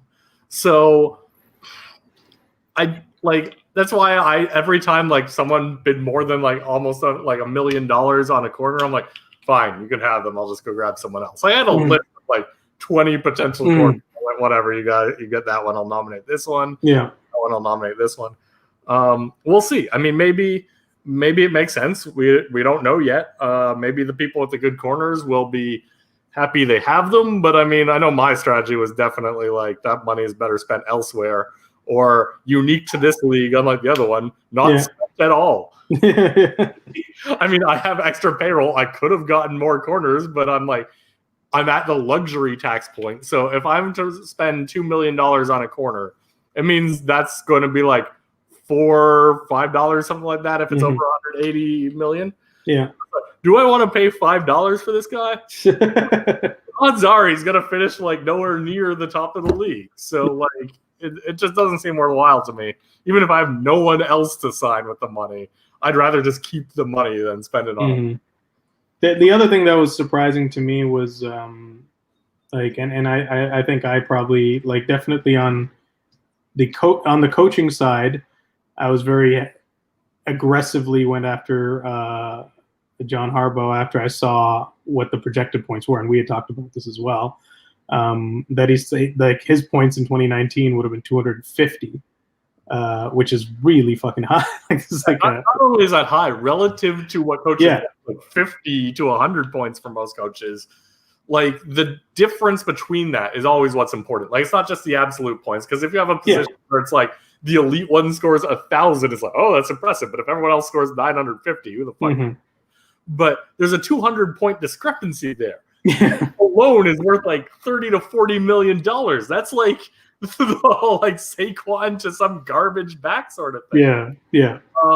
Now, so you getting him for 7, I think, is a huge value. The question just becomes like, do they really do it yet? Yeah. Even if because they are winning by big margins, and that's what you need to make that to get those types of points. In my estimation, I don't know if they do it again, but I think they're the most likely to continue to win by big margins, like big-ish margins. Maybe not 250, but maybe 180. Honestly, your biggest risk is just Lamar Jackson, because out of any, I can't think of a single player in the NFL. Even like if Pat Mahomes goes down, their team has like all sorts of other things that can keep running with a backup quarterback. It's not going to be as good. Yeah, they did it last year. If Lamar Jackson goes out, the Ravens go from like obvious playoffs to you're not even touching. Yeah. Like he is such a unique player. Learn to slide, man. He better learn to slide. It's so infuriating watching him last year, where he's just like, okay, maybe you got like another yard or two to try and like just slide. I saw Russell Wilson do it all the time last year. He had a great year. He avoided injury. He just would. I'm about to get smashed. Let me do a baseball slide. Most players will eventually learn this. He needs to learn. He needs to do this next year. Like Donovan McNabb had the same sort of thing. He did that for a while. Eventually, he learned. You know what? I'm an old man. Yeah, slide, man. Save your legs. You still get you're not like the differential in yards unless you really feel like I can lose this guy and run for a QB. Like I need to reach out and get this. It's third down. I need this first down. I 100% get risking your health there. But he doesn't do that. He'll just he does it on every play. He's already got the first down, and he's just trying to get an extra yard or two. It's like just slide, dude. Don't get hurt. I actually don't get why. I think even sometimes certain running backs and wide receivers in certain situations should be doing that. I don't know if there's a taboo against it of like, oh, you could have gotten more yards or whatever, but it's like you could just get destroyed. And what is like you know the percentages, you know what you're marginally going to get against this safety, against this situation. Why not just keep it moving and stay healthy? I mean, it doesn't matter as much as they're not as integral to the team in most cases. Some of them definitely are, but their equivalent is more like get out of bounds. Yeah. But even then, I think the difference there is they're usually running with the defense. The defense is not coming at them after they caught a ball. Other than like if they've caught a ball and they're running, there are people like going with them. So there's not as much opportunity of sliding because no one is coming like straight at them to nail them. What about like the free safety? He might be coming across the side. Yeah. Maybe it's not really common. The quarterback is like back here. All the deep, like everyone is coming at him. So it's a very different style of play. Yeah, like a cornerback will pull you down from being next to you or behind you, and that's less injury prone than torpedoing into you. So for wide receivers, people are going with you and bringing you down from behind. They're not just like slamming into you. Yeah. For running backs, they may be slamming into you, but it's like, what are you going to do? This is your job. Yeah. No, I get it for running backs. Take the ball from the quarterback and just immediately take a knee. You signed up for this. Your job is to squeak out that extra yard or two by just barreling through it, staying on your feet. I think maybe slot receivers too, because they probably have a higher chance of getting just railed.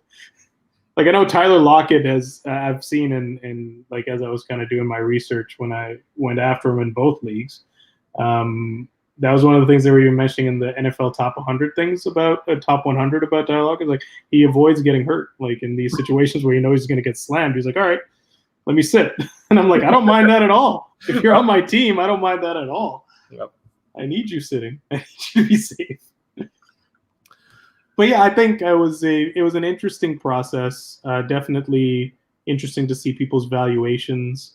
But I'm very pleased with the way it turned out. So if you're to go to the site at this point, we might as well just say the 3-hour cutoff like the last one. Yes. It's more of content.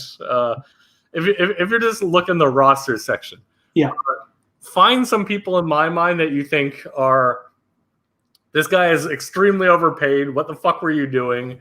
And this guy has a huge value. Good on you. And don't say Aaron Jones for the huge value. We know you got a huge value out of Aaron Jones.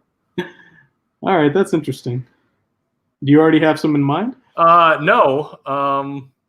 I thought like I guess I have a few in mind. I think the rookies got paid way too much for people you can't extend. At least CEH is going to get some carries this year, so he got paid a lot, like too much, but it's not nearly as bad in my mind as his teammate Jonathan Taylor. So Jonathan Taylor got $27.9 million. I drafted him in the other league. I have a lot of hopes for Jonathan Taylor. Yeah, but you can't ignore the fact that he's unproven. So what do?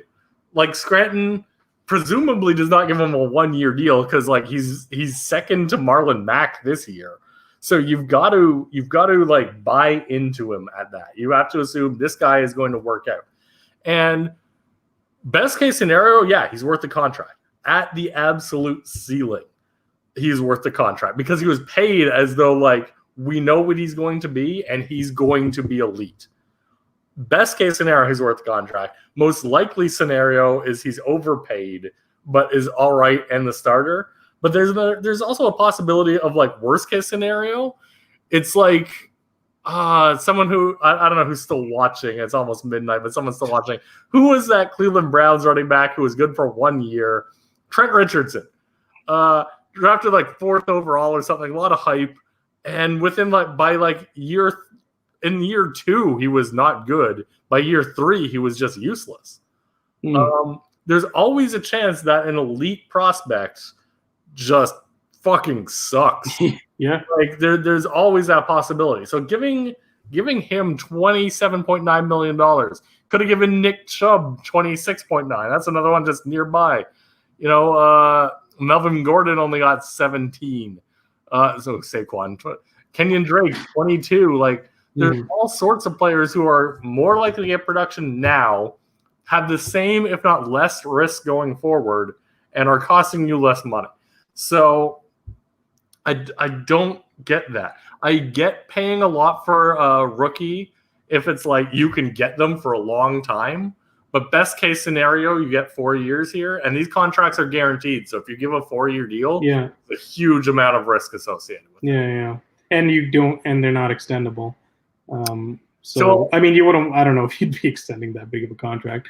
I found some that I would consider to be good deals. I think there's a couple on your team.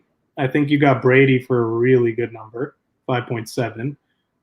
That I think, depending on how things go in Tampa Bay, could be better than most quarterbacks that we're actually getting about 12 to 15. Generally, I saw outside of the elite ones that got more. That's why I had to give him Ryan.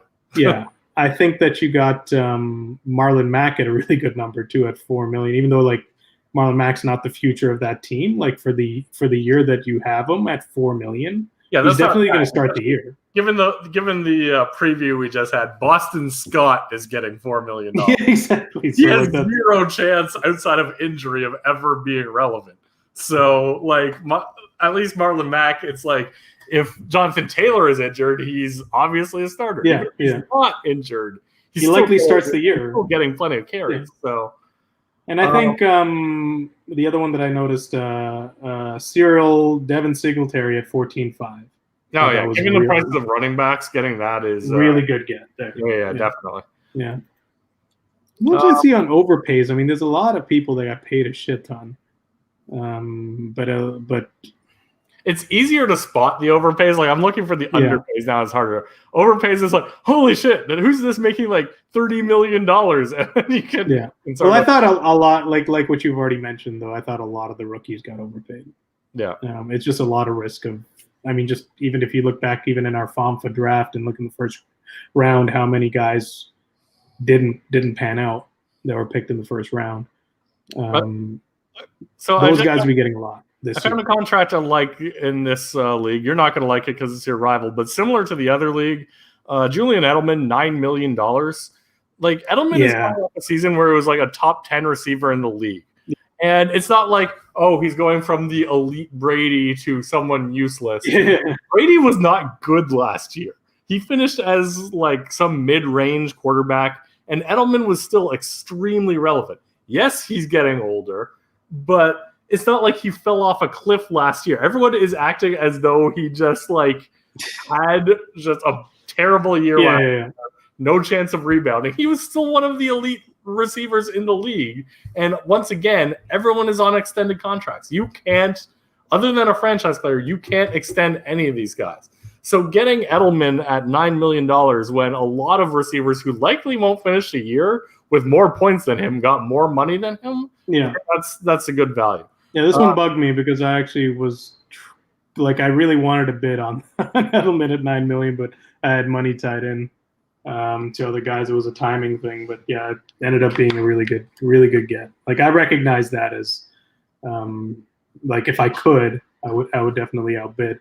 On his team though, what I think was a bad contract was Pete Carroll at $5 million comparative to coaches, because you're just trying to find problems.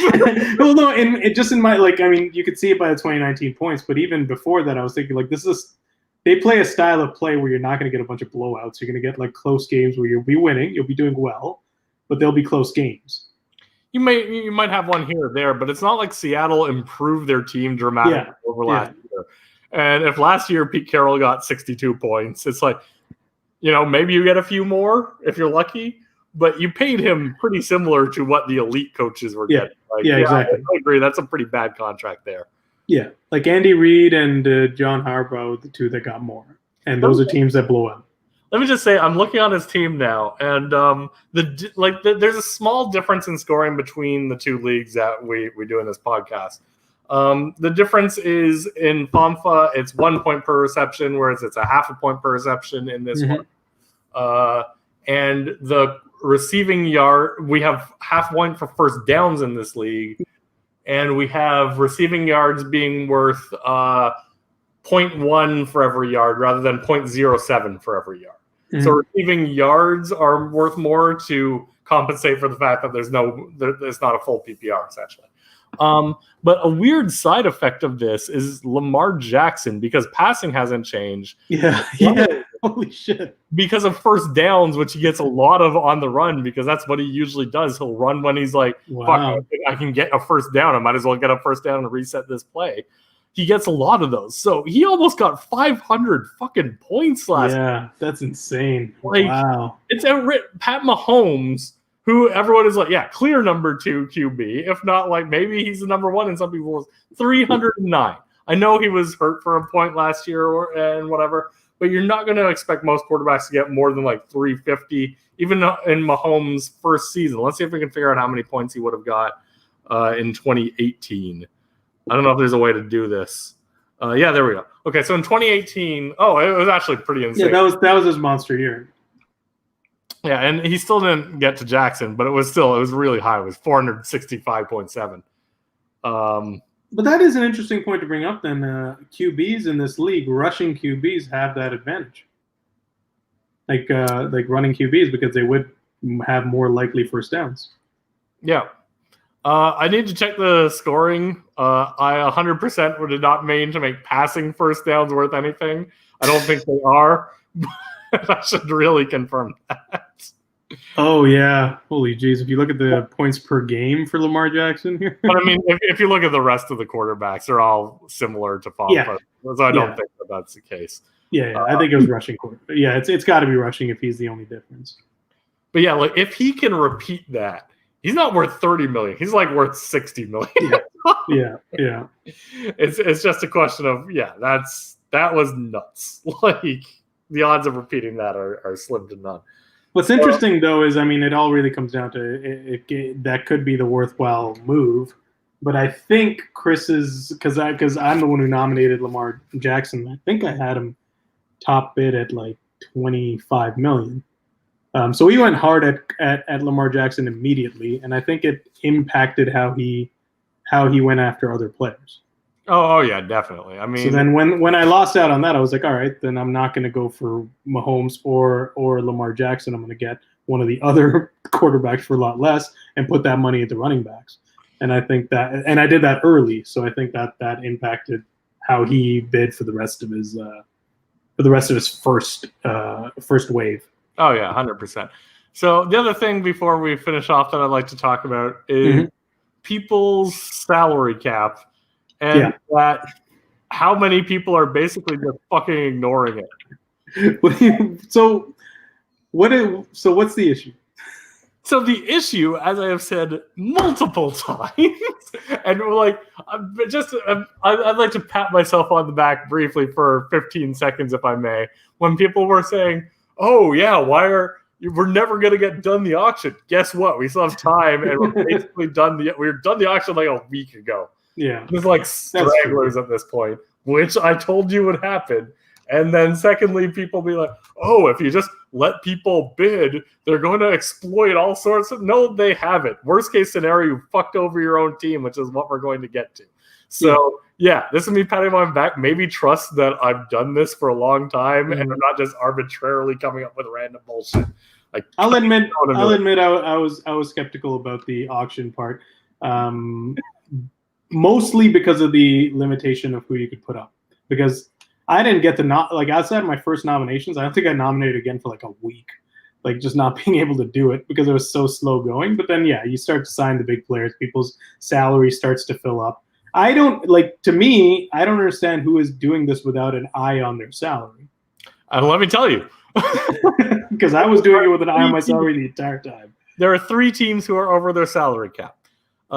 San Antonio, which makes sense because they're paying 80 million, 90 million. I don't even know, but a lot of money to 2 running backs. Cap of 200, absolute max. They paid the absolute max. They're currently at $205.35 million. Now, everyone has $8 million of free cuts. Yeah. But it essentially means for these teams, and there are multiple of them. I didn't think there would be multiple, but this is really going to hurt these teams.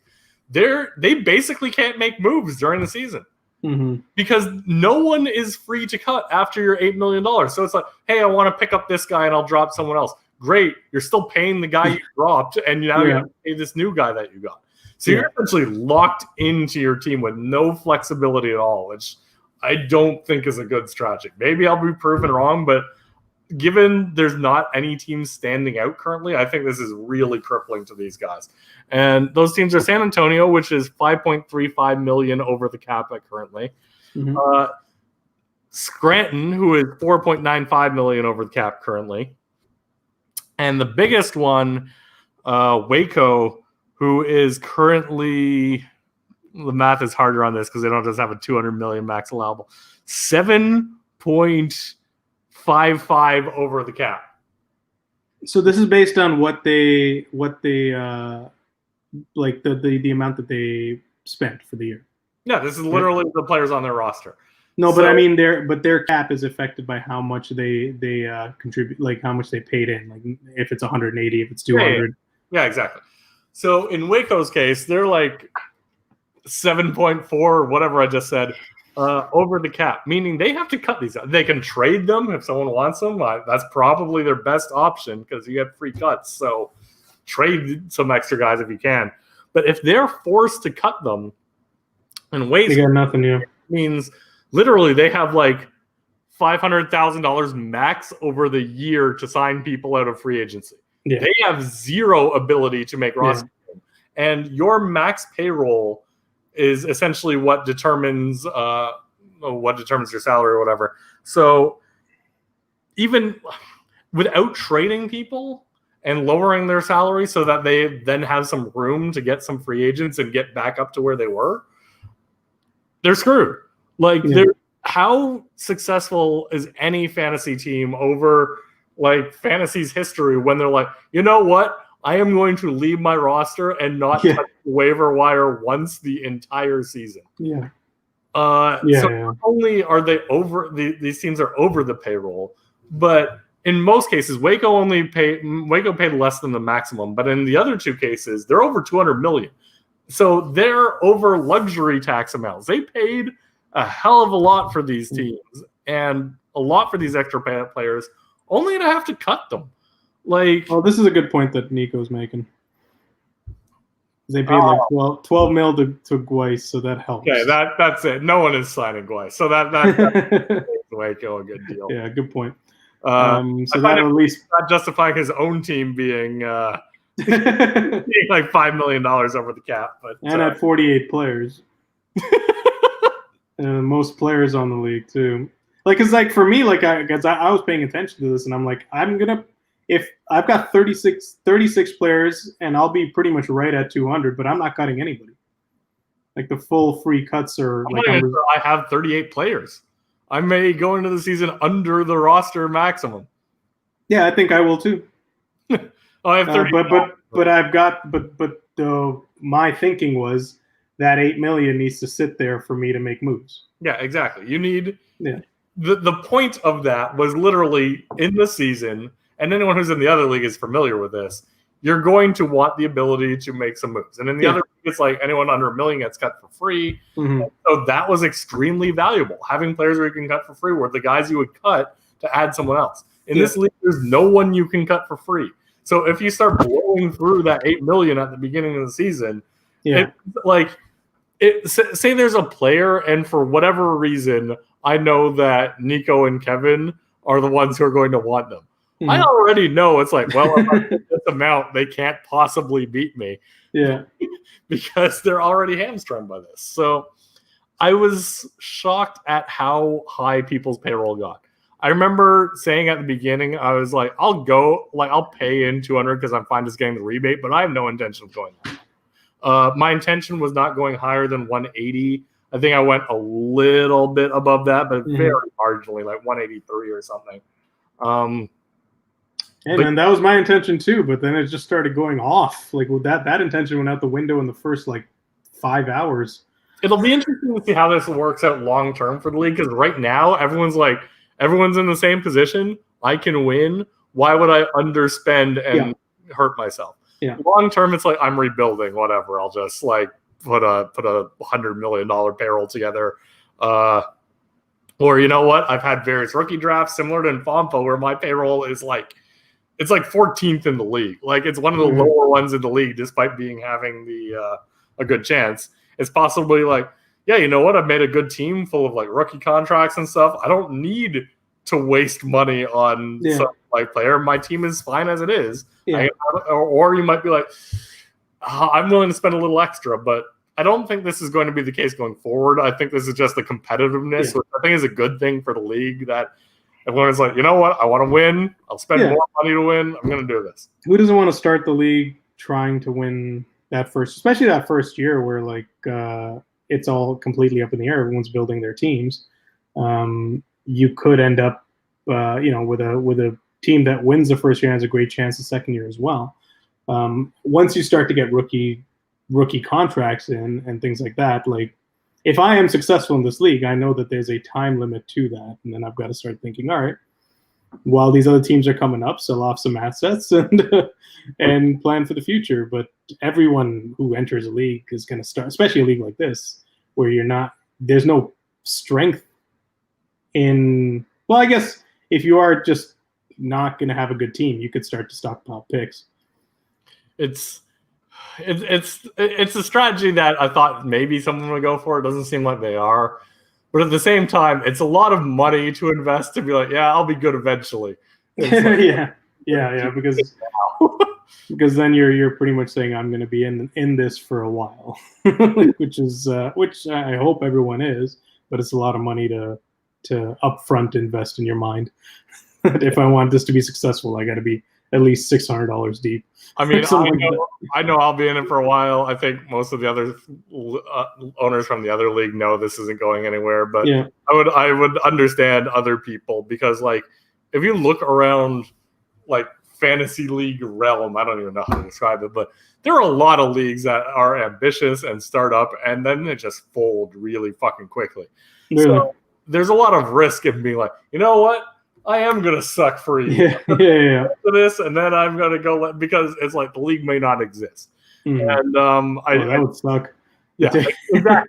So for the people who don't know me and the fact that I have nothing better to do, let me be very honest with this. This is like the highlight of my life. I'm really looking forward to football season.